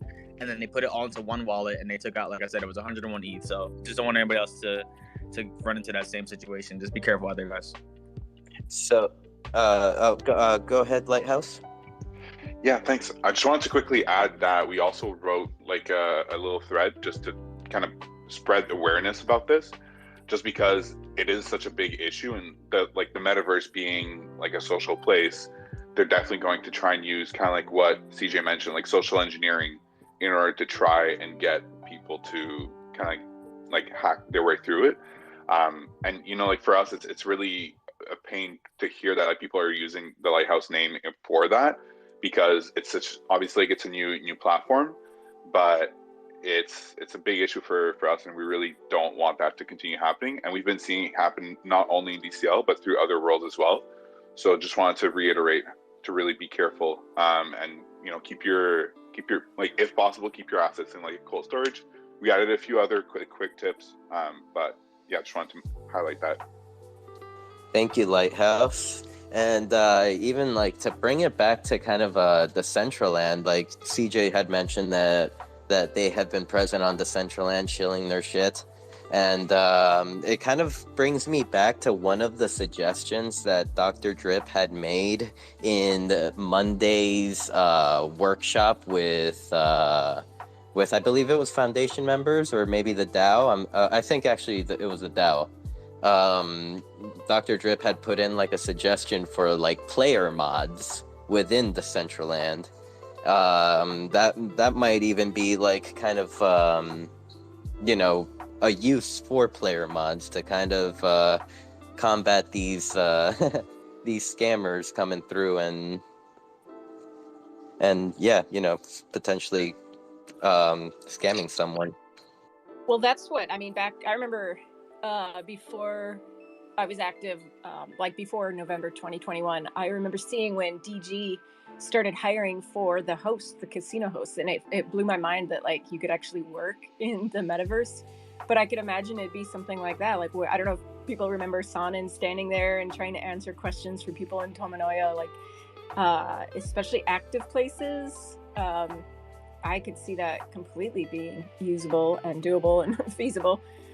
Genesis Plaza, I've always advocated for like having somebody officially be there. So it's good to hear that come up again. I just wanted to touch on something CJ said about how you didn't even enter your seed phrase in. I would highly suggest everybody just do a search on how many ways MetaMask wallets can get hacked and what different ways that they can do it, because you don't have to enter your seed phrase in at all. There's a lot of different plugins that can be put on where you, like one, for instance, is it's just a copy and paste in the ETH address. So when some kind of virus goes into your computer, when you paste an ETH address, if you're sending a wearable or sending money, what their software will do is override the address that you put in with their address. And so, like for me, if I'm sending out wearables, I'm moving fast. I'm not even looking at like who I'm sending it to. And right there, you could be sending it to their address. And so that's like one way that just, I guess it's important to know that you do not have to put seed phrases in to get into trouble. There's another one like with Google Chrome, where if it's running in the background, I don't know the details, so I'm not going to elaborate because I can't explain it well enough, but I know that was one of them too, where if you're using Google Chrome, don't let it run in the background. There's malware there. And I guess apart from that, do your own research, but it was eye-opening when I looked up like how many different ways that you could get drained just without doing anything like clicking on a link or anything like that. So, you know, this is nothing unique to Decentraland or the metaverse. This is just Web3. This is just crypto. And if we think it's bad now, like imagine, you know, in 3 years when we have millions and millions of users, it's just, this is our world. And I don't know, I know we all have like click PTSD where like I'll be on a website, you know, just like, I don't know, Amazon shopping, and I get this like, oh, I shouldn't click on it, and then I'm like, wait a second, it's okay. I'm on Amazon, like looking for new shoes. This is probably a safe place. So I think, you know, we're just a lot more cautious than we used to be. 13. Yeah, I was just gonna say, if somebody convinces you to download something, click and run it. It just going back to my old fucking teenage years, if I had created a bat file, then I could essentially have full reign over your PC if you downloaded and ran that bat file, because you can do so many things if you click on something and install something. That could be like a remote viewer or something, to where whenever you walk away, they take control of your screen, and they can even paste an overlay that shows just your PC sitting there idle. They can put a screensaver up, anything, and just be working on the background kind of thing. So if you go in there and you leave your MetaMask, like if you leave your web page up and you have logged into MetaMask, you've put your password in and whatnot. If you don't close your browser, it's still unlocked. Your MetaMask extension is still unlocked. You know, you can do pretty much anything you want to. All it's going to ask is you to sign it. And if you're not at your PC, because they notice it's downtime, you know, and there's just a remote viewer running in the background, they take control of your desktop and then, you know, do what they want to do while you're just kind of sitting there. So, you know, it's possible. I'm not saying that this is, you know, that if I were a malicious little shit, you know, that's something that I would do if I were one of these assholes, you know. So just beware. Well, 13, we are really glad that you're not a malicious little shit, that you're actually a really good, helpful, kind person in our ecosystem. Yeah, that happened to my mom once, and luckily I was on the phone with her, and she's like, no, I can't talk right now. My computer stopped working, and I'm on the phone with the people at Microsoft. And I'm like, Mom, I swear to God, Microsoft. I walked in on my father with the same shit. He had a web page up and it had him call a fucking number, and he was on the phone with them, and I was like, what the fuck are you doing? Do not let anybody have remote access to your PC unless it's me. What the fuck? And I was like, hey, jackass, good fucking try. Get shit on. Fucking hung up the phone on him. Yeah. I was like, Mom, hang up the phone. And then the lady on the background is like, ma'am, if you can't trust Microsoft, who can you trust? Yeah. And I'm like, Mom, no. Where's your credentials, buddy? No, I got a good one I got a series of good ones for that. I had one of those. I went to a page once years ago, and I got one of those pages that was like I got redirected because I guess somebody bought a domain, and it was like, call this number, you've been hacked. So I'm like, all right, why not? I've got like a burner Windows XP VM for this, just for this sort of thing. And so I called it, and I let them remote into this like clean virtual machine, and I got the browser open, and then the call center person gave me the perfect window of opportunity. They had to go to the bathroom. And I was like, what's the worst possible thing I can pull up in a browser window while this person's off to the bathroom? And the only thing that came to mind was Encyclopedia Dramatica's offended page. which if you're not aware, the offended page, I don't even know if it's still up, but it is a functionally endless stream of gore porn and gore porn. And I just spent a couple minutes so slowly scrolling through it until this person came back and, of course, lost their shit. And they tried to, like, pop open a CMD window and Deltree see my ass, but I was faster. And they were not happy on the phone. Well done, Zest. Another time, I was actually at a conference, an InfoSec conference, and one of the business center computers had gotten ransomware. So one of the attendees, we were all like pretty drunk by this point. He decided to call him up, and he just made up all this stuff about all of the horrible things he had been looking at on the computer before he got ransomware. And the guy on the other end was so mortified by the things he said that he said he was going to call the police to do a wellness check. And he was like, "You're going to call the police." And then he just like tore into him about, you know, you're running this like you're part of a ransomware gang. Like, who the hell are you? And then that guy, oh God, it's all kind of a blur. But it was funny because with the way his phone system was set up, he couldn't hang up. So we kept him tied up for hours. He eventually just put the headset down and walked away, we think. The legend has it that to this day he's still walking. Go ahead, Kanessa. No, I was just gonna say, oh my gosh, I've just bet that Zesty. It's like watching a cat play with a mouse. I'm sure you enjoyed that thoroughly. Yeah, or another fun one, and I actually did this one because I called the number back with the person from the first story. I decided to call the number back like a couple days later and just have some fun with them because I was bored. And that one ended up wrapping up pretty fast because they were like, yeah, okay, we're like Microsoft or whatever. And I'm like, well, I don't know how, like, you know, my like Windows install got hacked. We're an OpenBSD shop, man. And the guy pivoted on a dime, and he's like, if you're running OpenBSD, it sounds like your IT department has it, you know, it is where you need to go for that. They'll know more than I do. Just totally played it off like a boss, like it was the most natural shit in the world. I was actually impressed. I'm surprised they didn't like answer like, "It's you, the devil."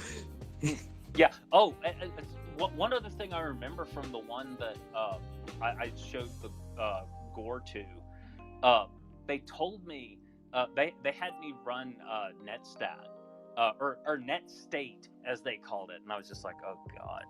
And I was told that netstat is a specific Windows command for showing the hacking and identity theft on your system, and it was everything I could do to not start laughing. Netstate. Ha. Yeah. I was like, come on. Like, this is like baby tier. You know what? Like, listening to your stories makes me kind of slightly feel safe that I'm in the metaverse with you. So I feel like at any moment, whenever your opportunity presents itself, you will like troll the living shit out of like some Web3 affiliates or whatever the fuck comes your way. Right. I mean, I've had situations where like I've dealt with people who like bullied people to the point of self-harm, and I've turned around and bullied those people to the point where like they didn't want to mess with me. So like it is like a cat playing with a mouse. I feel like so if I ever get some inquiries, can I say yes? But I'm gonna pass you along to my my public relations department. Zesty handles all inquiries, and then you can just say, you know, yes, I'm an intern, I'm new in this position, but I really am eager to learn, so how can I help? And then they can just like feed you all of this.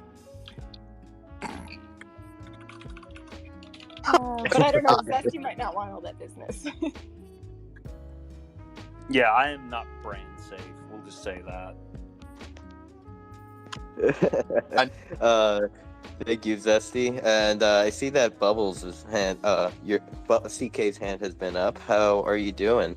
Hi, thanks for having me up. Yeah, I just wanted to actually continue the conversation about security. And Knessa, you said that, you go to other sites like Amazon and you are second guessing like links and things and actions because of the space. And I think it's, with due cause. I saw something recently where an NFT influencer, NFT God, he was like going to download OBS from Google, and he downloaded OBS from the sponsored ad link instead of the like non-sponsored ad link, and that had basically malicious shit inside of it, and everything of his was taken over, like his emails, his Substack, his Twitter, all his crypto, like everything was accessed and hacked essentially. So yeah, be careful out there. CK, that's a really good one to bring up too. That isn't just affecting people adjacent to our space, because it's OBS. Like it's been like de facto targeting YouTubers a lot. They'll stand up like a new computer or whatever, and they'll go to download OBS, and because they're not familiar with literally the oldest AdSense scam in the book, which, pushing malicious stuff via ads is about as old as ads on the internet at this point. Same thing that happened to NFT God. He mentioned in the tweets, in that thread that was made, not only was the wallet drained, but he lost all his credentials and had to essentially break back into all his own stuff. Yeah, because I think by downloading that file and opening it, he basically gave them access to his computer. Yeah. Oh, yeah. I mean, there was that, and something else that is targeting the YouTubers.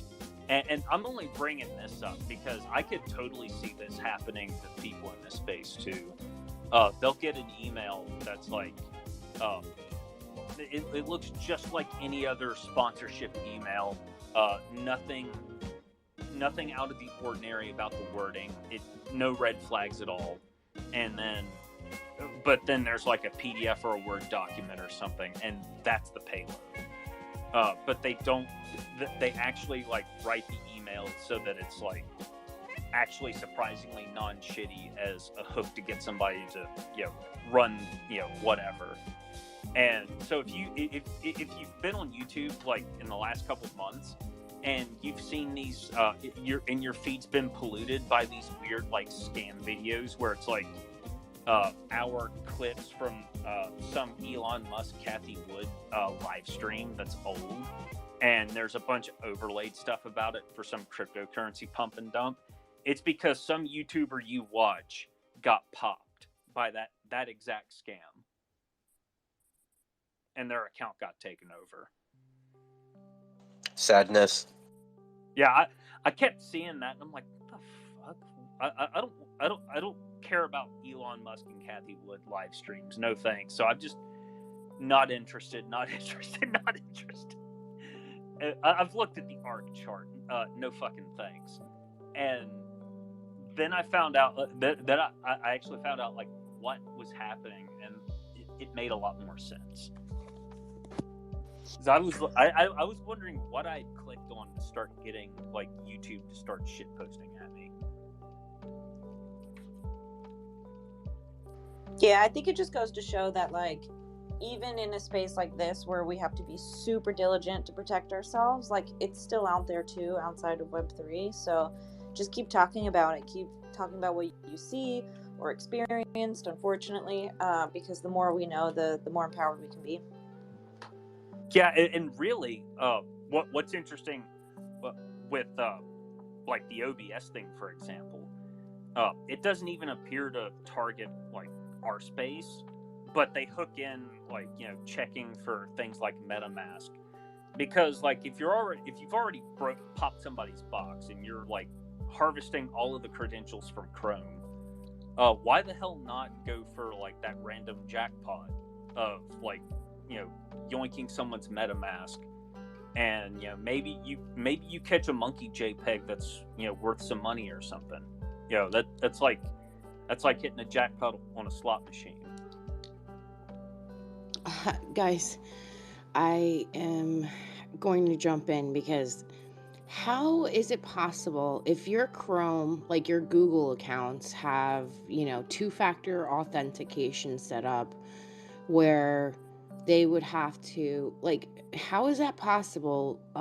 How do you know if you're on a Mac if this is happening? Like everything you just said, like how do you track this down? Because last week my computer was making the weirdest noises, and it was like, I thought that when you go to Decentraland and you sign out, like if you leave Decentraland, you sign out, that it automatically signs out of your MetaMask. So is that not the case? Or So I'm like shaking because I'm like really scared. I actually just turned my Wi-Fi off on my computer. Now I'm like, okay, well, I didn't know that like Google Chrome, Google accounts could be, manipulated in that way. Well, I had no idea. So with the whole OBS thing, when you save passwords in Chrome, that's what they're going after. They just go to that section in the file system for Chrome and exfiltrate all of that and look for like the MetaMask extension and just download all of that too. That's pretty much what they're doing. But without the password, or like, how you have to like scan some kind of QR code with your phone in order to sign in. How do they get over that part of it? Wait, scanning with the QR code? My phone will ask me to scan a QR code on Like my Discord. computer. Is that for client that you're referring to?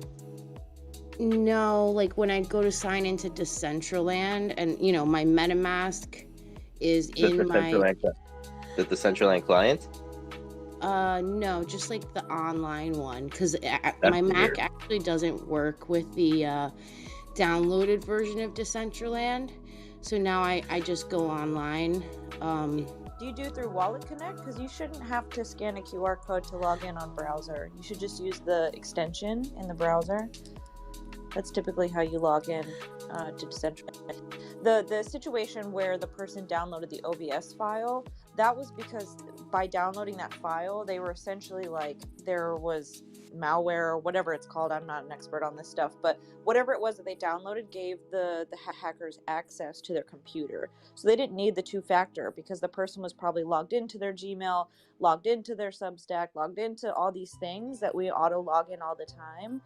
So I think the only way to sort of prevent that is to log out of stuff, first of all, in case people do get access to your computer. But one thing is, when you're connected with your wallet to Decentraland, like when you log out, that doesn't mean that your wallet's not still connected to Decentraland. You have to go into your MetaMask and go to your connected apps or authorized apps, or there's different language depending on the extension, but I go regularly and remove those and reauthorize ones that I use often.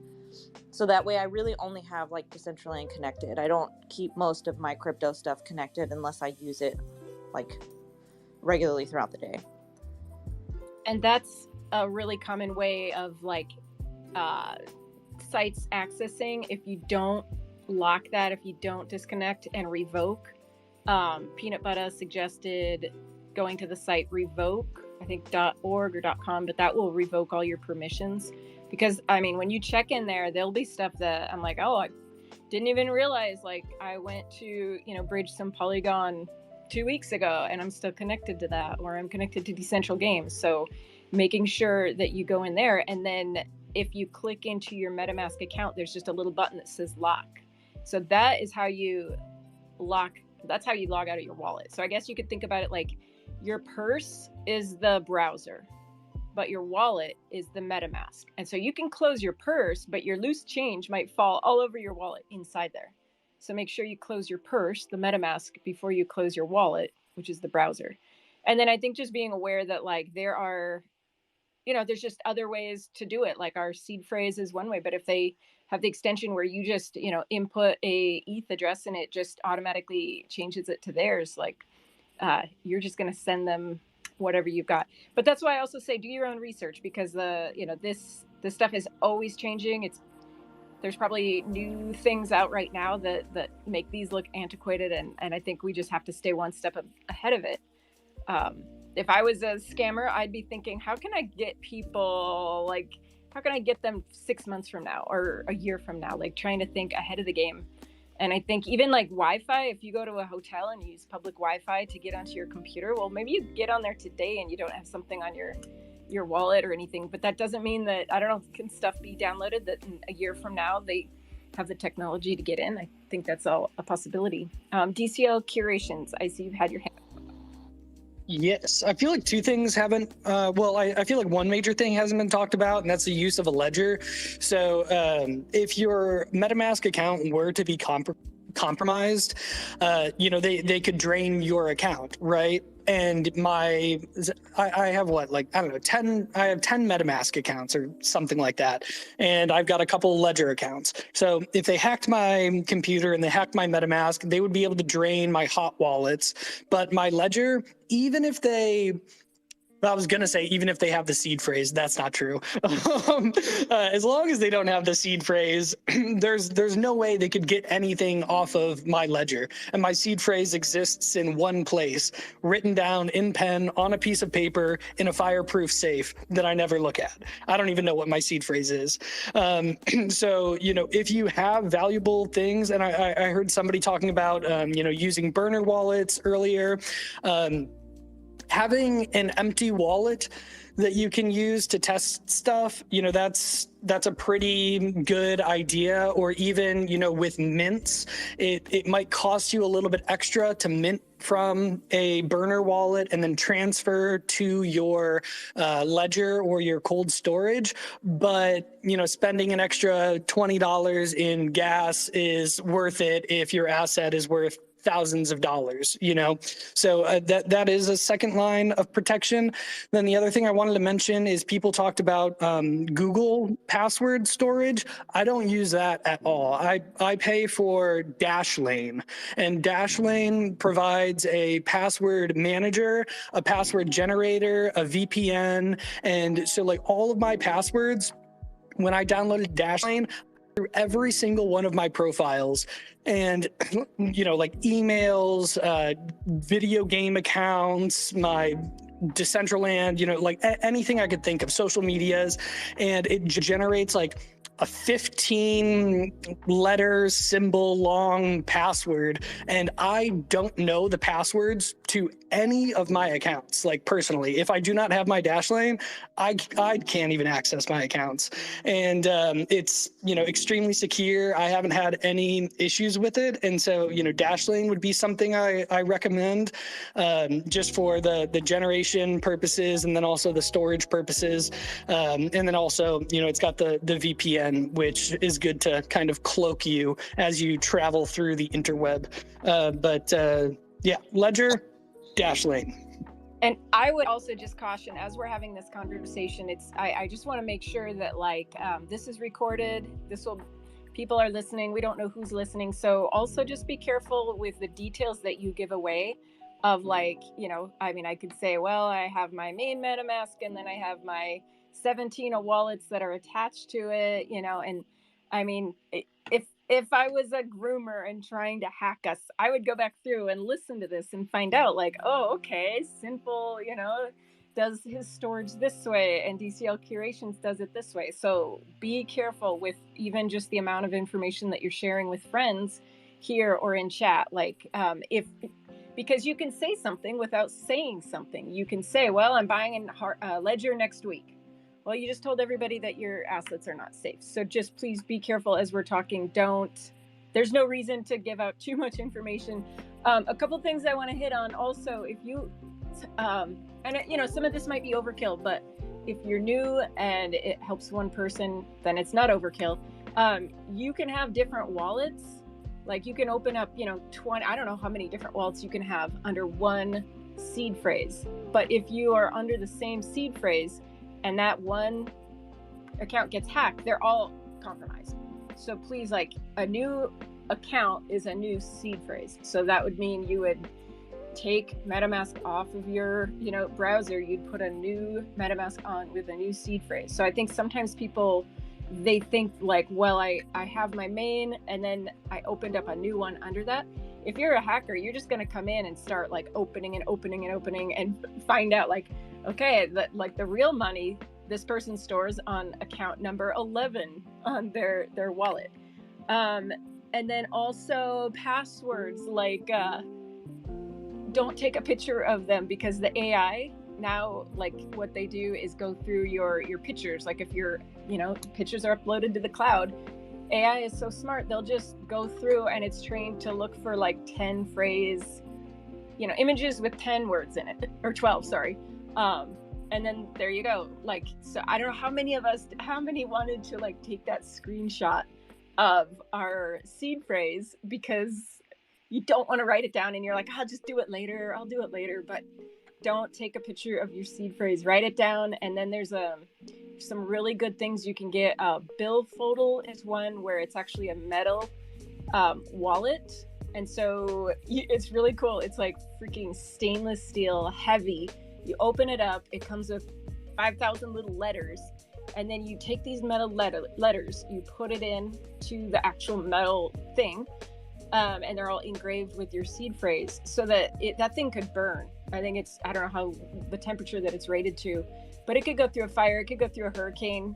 No fingers pointing to our Florida friends who have hurricanes, but it's waterproof, it's fireproof. Also, just fireproof, safe. You could have all the protection in the world, but man, if you have a house fire and your stuff is stored on paper, it's not there. So I don't know, like, sorry to be redundant and go off on a rant, but I just think that like we just probably need to talk about safety like all the time, especially with our new friends coming in. I don't think we're ever done talking about it, but I will be done talking about it. Specimen, CK, I'm not sure who had their hand up first. I think CK and then Specimen. Yeah, I just wanted to quickly piggyback on sort of what DCL Curations was saying, which is like a lot of people use password managers besides Google. I know Google is notorious for not being the safest, so I would definitely recommend not using it. But there are people in the community who have had what they thought were secure password managers not be secure, and they also had breaches and they lost a lot of stuff from that. So just saying that, like, do your own research, find what works best for you, but no, there's always a risk if you're not like, it seems like there's no possible way to 100% protect it, but do the best you can, do your own research, and figure out what's best for you, I guess. Specimen? I was just going to say, since this space is recorded, for those that are looking to get me in 6 months to a year down the road, good luck getting into my prison wallet.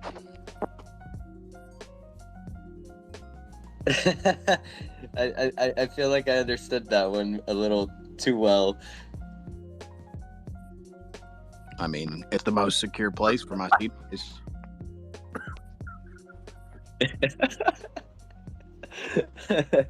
Thank you, Specimen. Thank you. I feel like that joke kind of ran through my mind, and I almost like kind of blurted out loud. I'm kind of I'm looking happy. at a ledger, and I can see that happening. It's very wallet friendly, I think. But you got to think about like the new ledger coming, the one that with the screen, like with a little bit of Astroglide, anything can go in anywhere. What's the old phrase? You fit a Cadillac in a doghouse? I'm pretty sure they do body cavity, searches, y'all. How about tattoos? You could have a tattoo that's your seed phrase, and it could just be like pictures of all the stuff. I do not recommend anybody tattooing your seed phrase on them. No, but it wouldn't be the seed phrase. It would be pictures of the thing. Like they Well, might be like, "Oh, cool. She has like a giraffe on a bridge, looking at the moon. That's cool." But only I know that. Like, yeah, that's my seed phrase. That's not my seed phrase. So no. But I feel like if somebody has a string of 14 random tattoos like toast, banana, moon, dad, water next to them, people are going to wonder what the purpose behind that string of tattoos is. no, people. Do you know how many people get stupid fucking tattoos? There's so many tattoos that make no sense. So this is like genius, actually. So when I meet you, Canessa, I'm gonna be like, show me the tattoos. Yep, I already got my tattoos. Yep, you just have to like put them together in order. Be like, I don't know, this one on her shoulder is like, is that like the third word or the first word? But yeah, I'm onto something here. Crypto seed tattoos.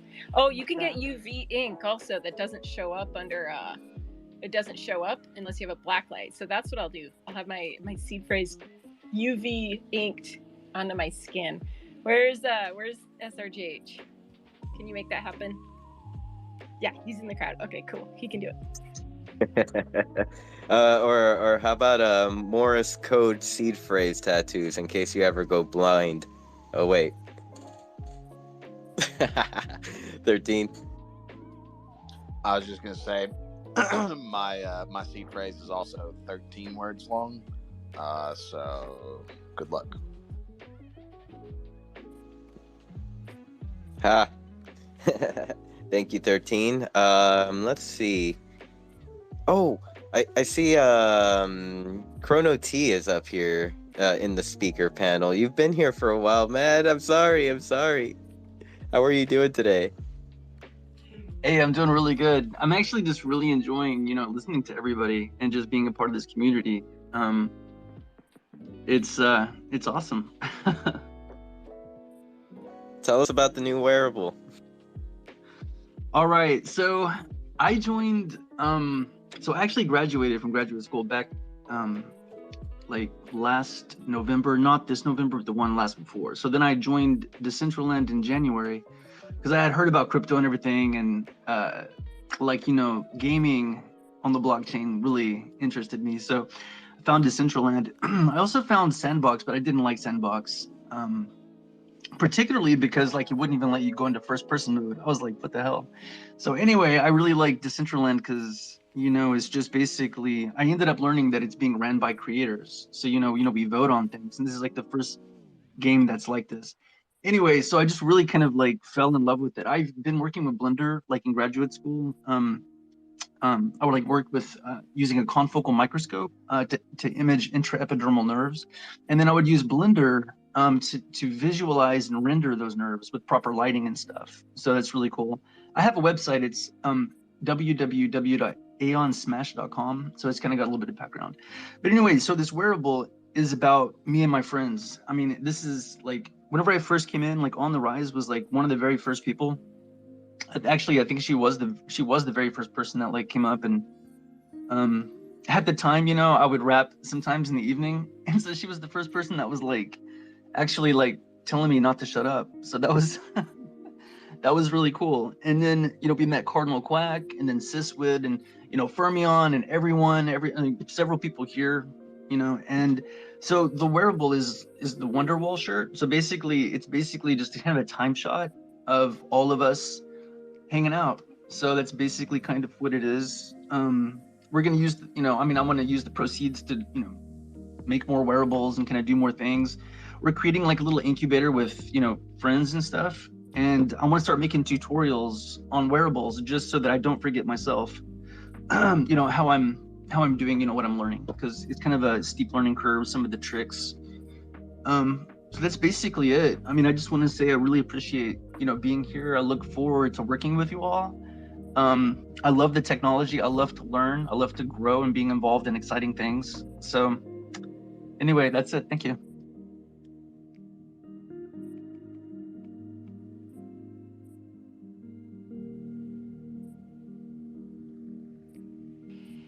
Sorry, I was fumbling for the right key. Thank you. That sounds amazing. I mean, those snapshots in time. I know.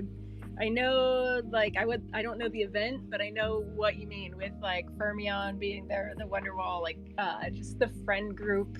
You know, so many good people, so many good memories. So that is really awesome. Is it approved already? Is it in the marketplace as approved? Oh, so I'm working with Sango, and so I think it's approved and everything. There was just some clipping issues. There's just some technical elements that I really want to get into a tutorial, just specifically so I don't forget these things. But stuff like just making sure that you're weighting it to the correct bone. Like I kind of messed up. So anyway, I have finally figured out to weight it to the correct bone, and now I was just making final improvements on the rise. So I am aware, of Ting Poco, and she, feels that men probably shouldn't make female wearables, and I actually agree with that. I think there's, I'm a man, like I don't know what it's like to be a woman or have a woman's body, so I completely understand that. So I'm going into this with like a lot of like, I'm trying to make this, the female wearable like proper and fit just right. So anyway, so making final improvements. I'm gonna go ahead and tell Sango probably in like an hour. I'm gonna continue testing it out, and then I'm gonna ask them to go ahead and check it out. So I don't know, maybe it'll be available pretty soon, and it's a free wearable. So I'm selling it, I guess, for 10, but I'm giving it away for free. So we're giving it away so I mean, everybody that wants one's gonna get one. There's 1,000 of them, and then of course there'll be sell for 10. I mean, just for the heck of it, and then we can use some of that money to publish more. So. That sounds awesome, and I will keep my eyes open for that. I'm still kind of navigating the marketplace, and so I feel like I'm possibly missing stuff that is coming, but that's awesome. When Phygital, do you have plans for having like a Phygital counterpart that we can wear?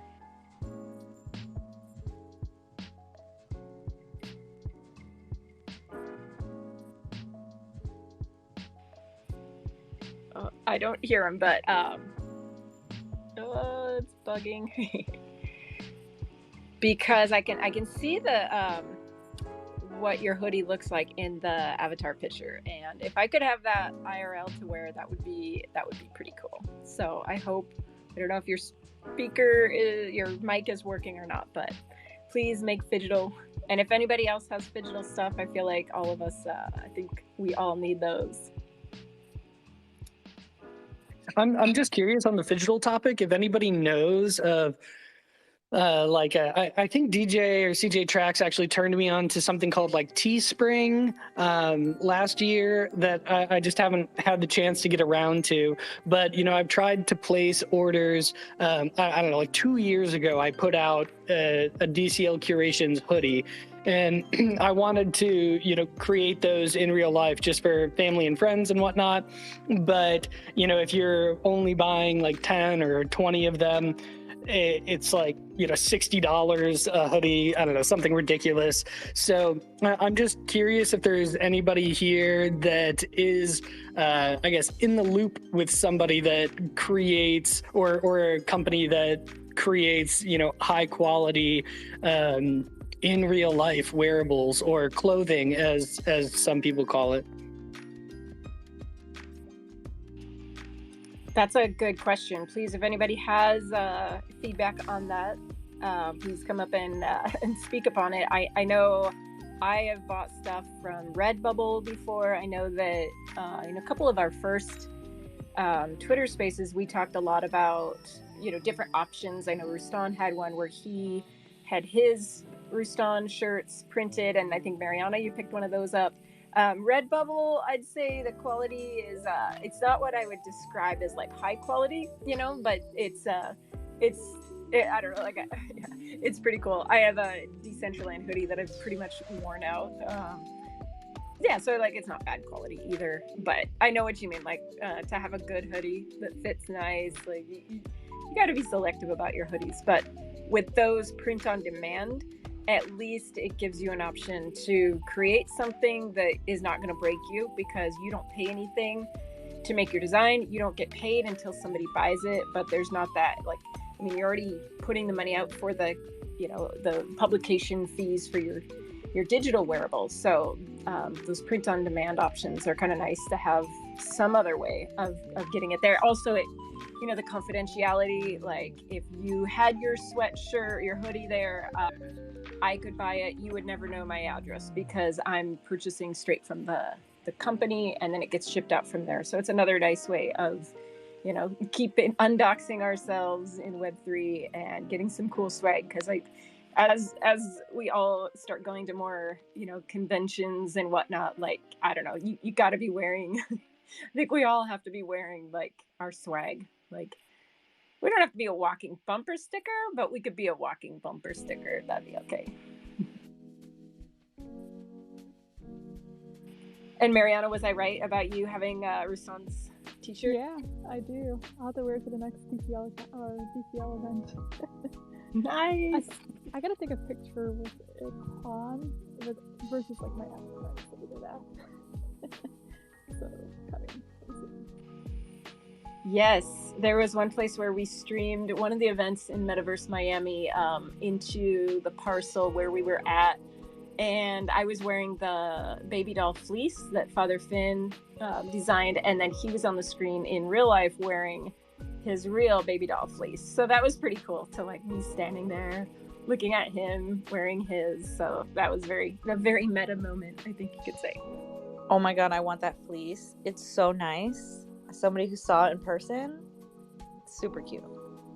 Ah, I think he had that like through a local company. So I think that you got to talk to Finn about, because he's got all the deets on that one.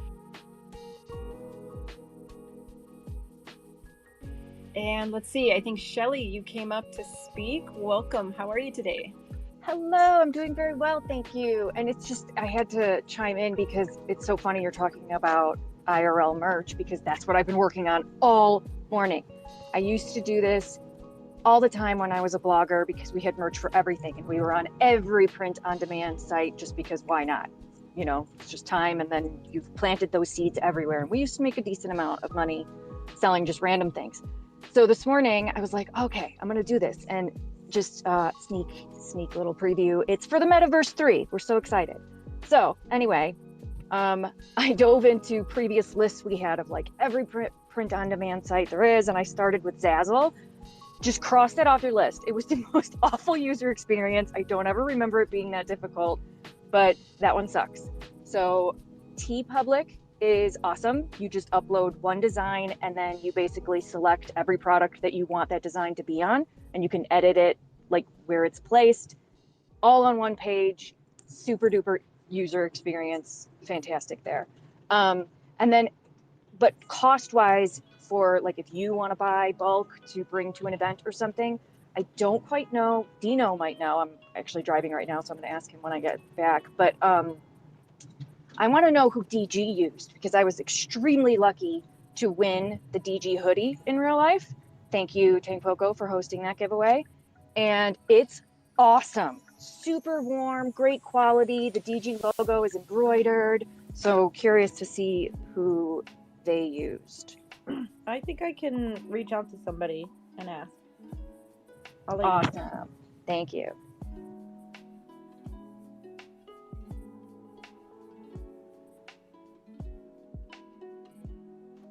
I'm gonna have to talk to Shelly about IRL merch. It seems like Shelly has the wealth of knowledge. I'll be sliding in those DMs one day. And oh, go ahead. Oh no, I was just gonna say anytime, anyone, feel free, hit me up.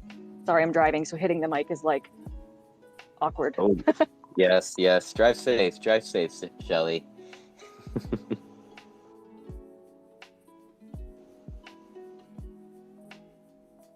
Oh, and also I just pinned a tweet at the top. It is a tweet that was posted by Unversed.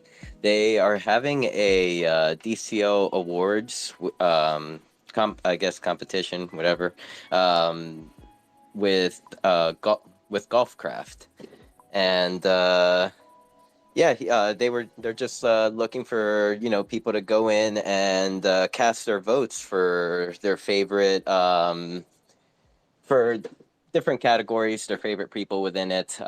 Example, favorite streamer is one of them. Yours truly might be listed there, might not. I don't even know.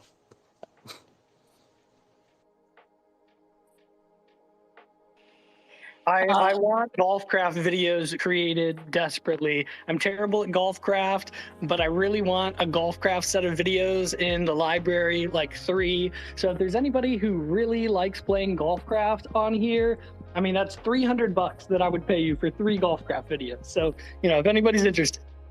Hit up help. I'm streaming. He lives there. Yeah, don't ask me because I came in second last place in the streamers tournament. Yours truly came in last. Hee hee. I'd be simple. I think only because I got disqualified. Yeah, getting DQ'd doesn't really help your rankings much ever, from my experience. You're supposed to use the golf club, not your sinful meat stick. I mean, the rules weren't specified before joining.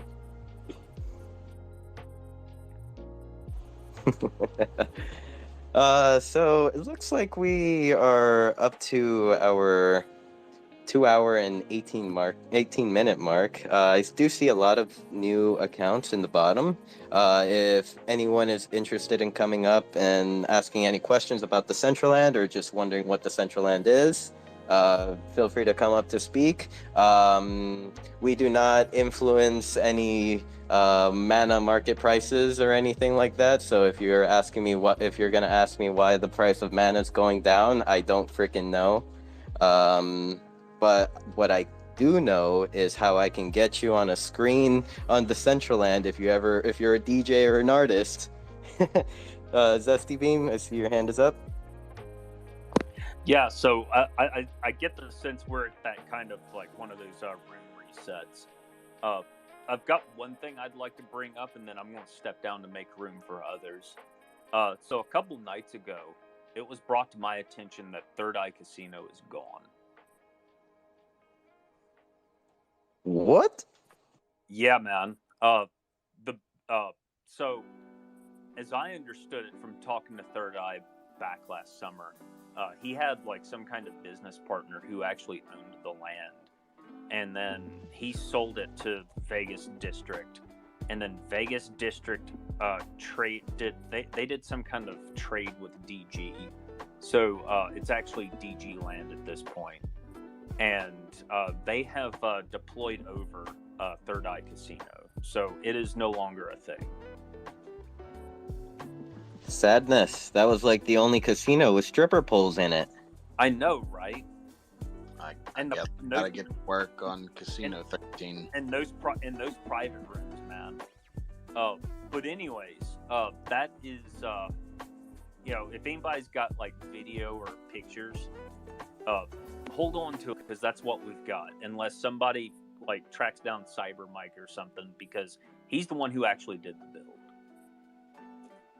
I did open a ticket with DG to ask if the build had been preserved in any way, and I was told no. But I was told that I had good alpha because I knew about the thing that had been deployed over top of it. And the first support person didn't even know that existed. But somebody else came in and they knew about it, and yeah, so there's some Decentral Games alpha for you. I would like for you to go back to the officials, the authorities, and propose a deal. I tell them I'm putting a bid in for that land. I'll trade them a Mew bubble for that land. The build's already gone, though. That's the valuable part. Fuck. I retract my offer. They deployed over it, and there's no known backup. It's lost media. That's the thing. If because a lot of my builds, the castle that I have in District X, like that's on a computer that I can't access anymore. So like the second that somebody puts something over it, it's gone, you know, for good, unless like DCL has ways of retrieving like that. They maybe could, but yeah, Third Eyes, I doubt if there's a backup. So That's why I say like it's down to like finding I actually like slid into Third Eye's DMs to let him know, hey, this is gone. Didn't get a reply back, but yeah, I want to track that down if I can.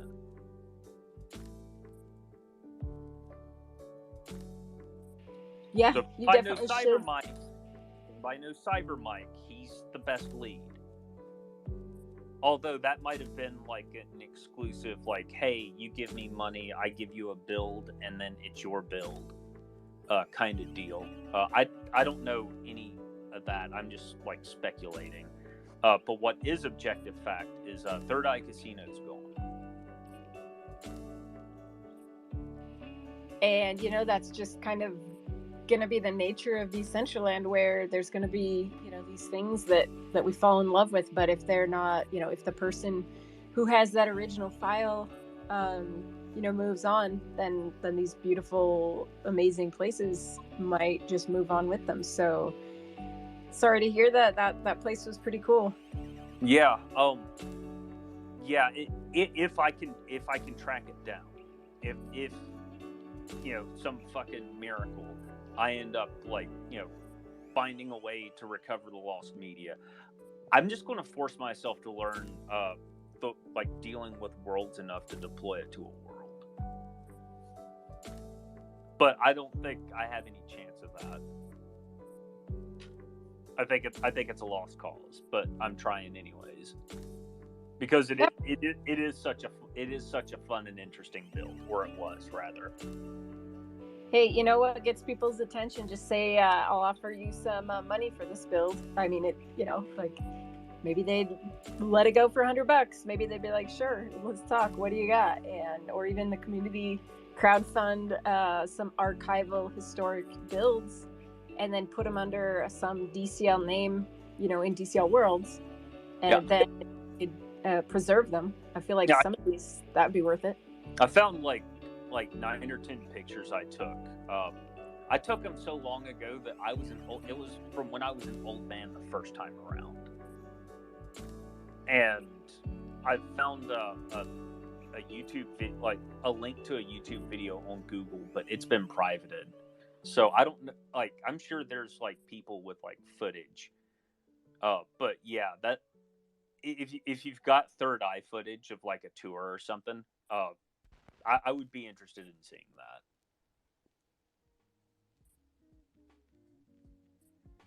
Yeah, I'm sure it exists. Somebody out there, maybe Peanut Butter and some of his earlier footage. I'm not sure who else, but we'll put the all call out, Zesty, and see what we can find.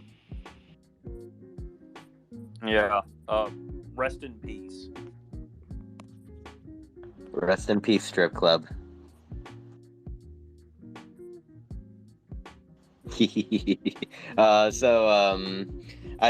I haven't seen any new friend request or any request to come up to speak, so I think it might be a good time to wind down. What do you think, Kanessa? Yeah, I think we've had a good, productive morning, talked about some really important topics, and yeah, that's probably a good time, and then we'll have 20 people come up and we'll talk for 3 more hours. But yes, if anybody has topics, otherwise I know, yeah, we've got lots of stuff going on, still a lot of people on the parcel. Thank you to everybody who's come out to play with us on parcel today. It's really cool to see everybody here in my little like Wild West creation that I made. We had like 28 people here at one point. That's awesome. It's awesome. I didn't know people, would come out. So yay. Thank you, people. Thank you. It's always fun. Like as I'm making it, you know, like, I don't know if other builders feel the same way, but like, I think about each piece, like, okay, you know, like Jim likes to climb. Is he going to climb up this wall? Like, will he be able to get to the trees? Like, will Sinful go to the very top and look down on us, and or like will people get lost in this tunnel? And so all these little details going into it. It's so cool to actually see users on it after I've spent time. And actually this build, like I made it, I spent, I don't know, all night working on it once, and then it was just gone. It was like there were 2 rocks left.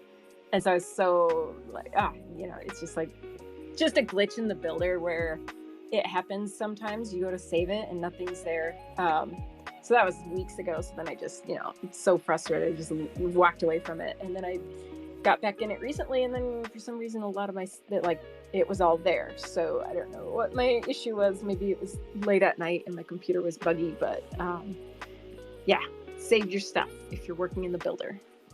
Mariana? Yeah, speaking about preserving history, I just remember that the DCL Film Club video submissions are due February 8th. So I haven't submitted mine yet because I just started it last night.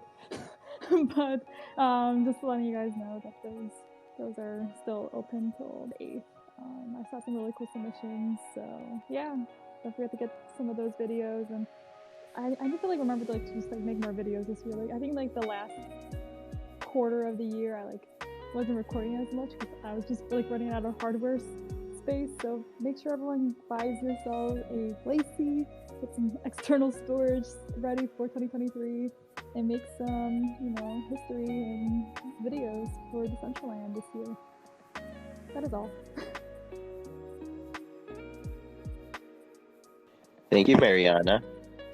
And here, I'm going to pass it over to CK. Yeah, I just wanted to jump up and sort of commend y'all for doing these spaces each week. And, I feel like you're not far out from almost a year, it feels, of doing these spaces. Maybe a few months out, but still. And I don't know, it's really amazing that we all gather here each week, and the positivity that comes from these spaces, the direct action that sometimes comes from these spaces, the community support in general is just really amazing. And I just want to, always thank y'all.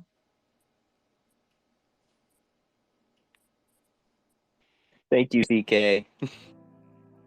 Yes, thank you, CK, for always coming in. For everybody who comes, and I know some people, they listen, they don't speak, and we appreciate that. We appreciate all of it. We're just glad to be with friends every Wednesday. So I guess it's a good time to start winding down. Chrono T, any final thoughts?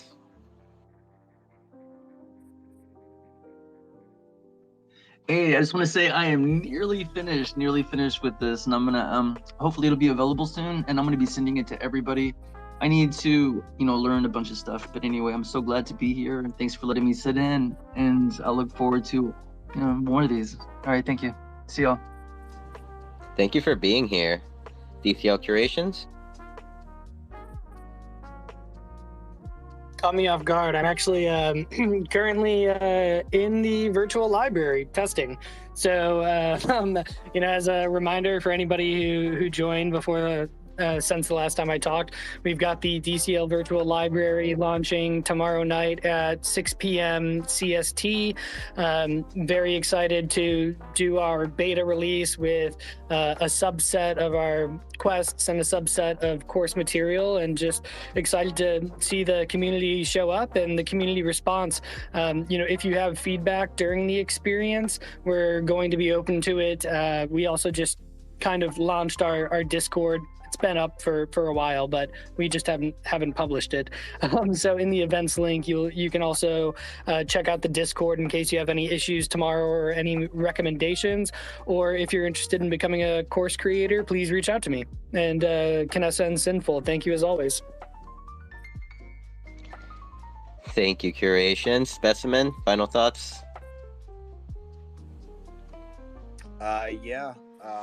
So for those that don't know, there are FAFO Tuesdays with Odd Job in the CBD Discord, the CBDD.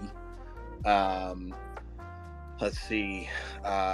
You can find myself and Jake generally in the mornings in the productivity channel. If you have any questions or anything, you can come join us. And if we can't help you, kind of thing, then we can bring somebody else in. We can bring an adult that knows what we're talking about, kind of thing, in and get you some help there. Let's see what else. Curations, I'll be talking to you about the course creation bit for sure. Thank you for mentioning that once again. Let's see what else. For those of you who don't know, currently I am working on a build called Club 13. Coming to the metaverse here soon. Coming to a Decentraland near you. So any DJs in the crowd that may be interested in kind of like a grand opening, hit me up and we'll see what we can do. I would love to get as many as feasibly possible to make a hell of an event out of it. And anybody else that has something that they want to share, may not necessarily need to be a DJ, but just hit me up if you got an idea. Let's see what else. Oh shit. My first wearable may hit the marketplace today or tomorrow. So I'll be posting a Twitter tweet about it as soon as it's done. I had a little bit of issue with the image parameters for the thumbnail for it, but that should be cleared up here soon and get it submitted. Thank y'all again for having this space and bringing us all together. It's fantastic being here with you all week in and week out. So I love you all. Thank you. And keep creating and being fucking wonderful. Let's fucking go. Thank you, Specimen. I'm going to pass that over to Seed.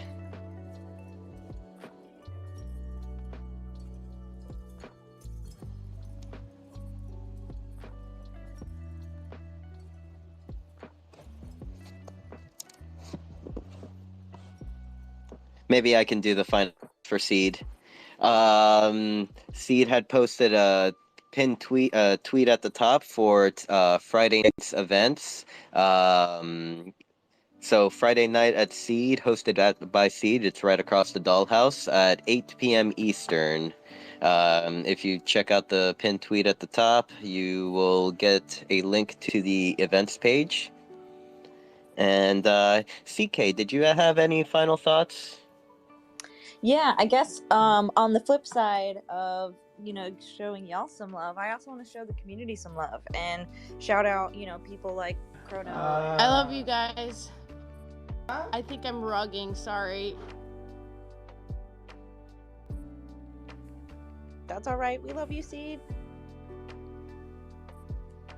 But yeah, I just wanted to shout out people like Specimen 13 and Chrono, like just amazing community members who have built some amazing stuff, and just like watching y'all over your time, even if you've probably been here longer than I have, has been really great. And I love to see sort of everyone's progression, even if that's just from them kind of being in the background to being more active in the chat. Every little bit of who you are in this community matters, and I don't know, I love y'all and I'm really excited. I also pinned a tweet about what Shelly was talking about for the Metaverse 3, our spaces that we do on Thursday where we explore Metaverse platforms. So we're still in alt space this week since the platform is shutting down. So we're trying to give it a little extra love before it goes away. So we're going to be exploring some spaces over the next few weeks in that VR world. But that's it. Thank you. Love y'all. Till they kick you out, huh, CK? Oh, of course. We're going to be leaving kicking and screaming. I love it. I love it. I look forward to joining you for the Metaverse 3. For at least for me, I believe it's Thursdays at noon Eastern. Yes, 5 p.m. UTC. 5 p.m. UTC. Sounds good. Thank you. Thank you. Mariana, any final thoughts? Sorry, I'm eating a strawberry. Yum. Not much, I guess. Yeah, no final words from me. uh, Besides the strawberry, right? Tell us about more Exactly. about the strawberry. Any sugar, whipped cream, or just the strawberry? Just strawberry. Yum. Thank you, Mariana, for being here today. And I'll pass it over to Future. I see that he came up to speak. Do you have any final thoughts? Hi, guys. That is all. We love you, Future. I hope you've been well, my friend. Oh, I am. I'm sorry. When's the next? When's the next True Band Room performance for you? Yeah, I think about going not bi-weekly, but every week. That's first. And we'll have the party at Meta Zoo on 10th February, I believe. It's gonna be kind of complicated because I also want to take myself on the journey finally. So see you across the metaverse. MetaZoo, that's super exciting. You know, if everyone that has been here in the space for a while knows how iconic MetaZoo Friday night parties are. So that is a great honor to be able to perform there. Congratulations. It is. Thank you.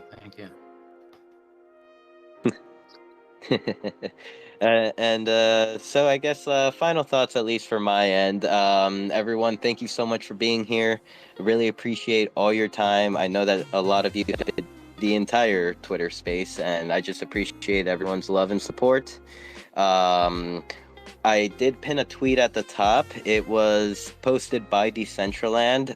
So if you missed earlier's Wearable Wednesday Twitter space, hosted by Decentraland, the pinned tweet has a link to the recording. So if you missed it, just and would like to listen, just click on that, and you'll be on your way. And also, once again, would like to shout out Unversed with the DCL Awards. Make sure to get in there, register to Unversed, and vote for your favorite candidates. And I feel like I'm also, make sure to check out all of Buffalo's events. We love Buffalo. Love you all. And, just keep creating.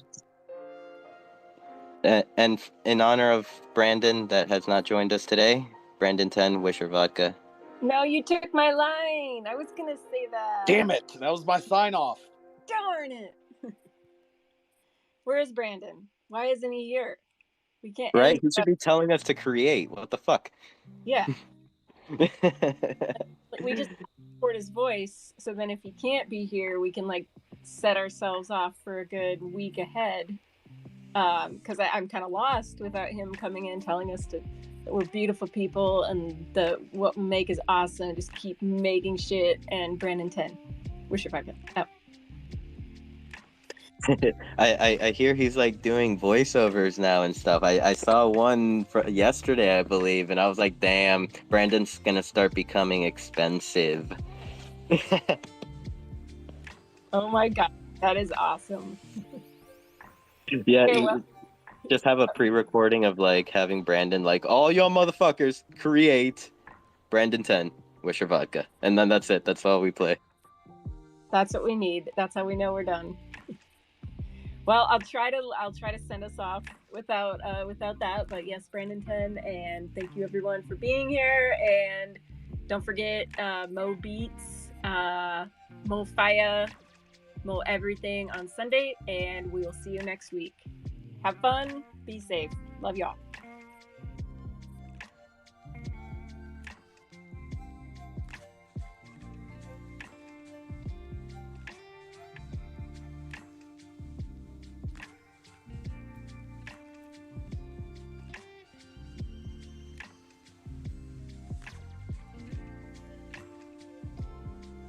One second, everyone.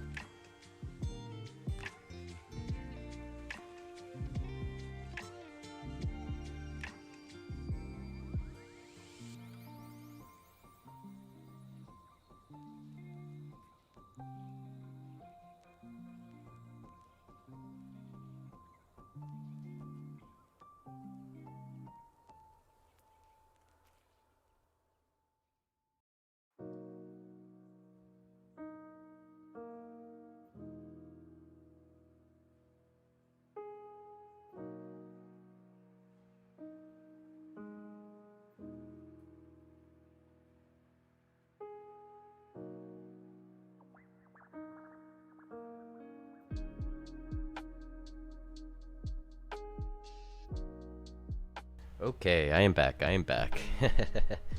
Welcome everyone, and thank you. Let's see. Let me check something out real quick.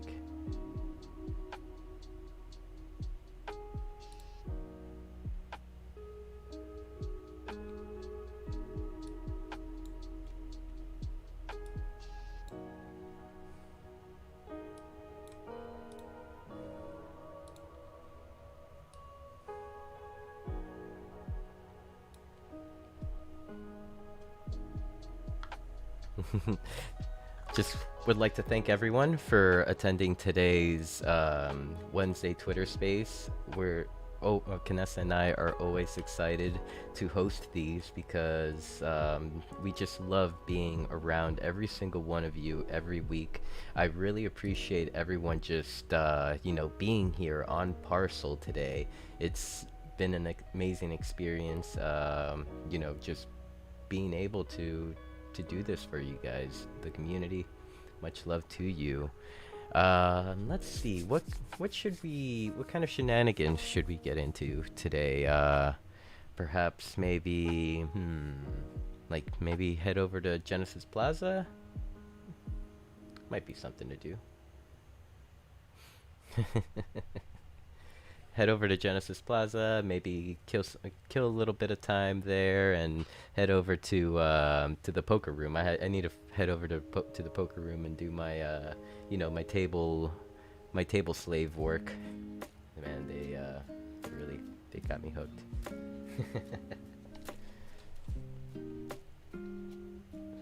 Who's that ugly guy on the screen? What the fuck?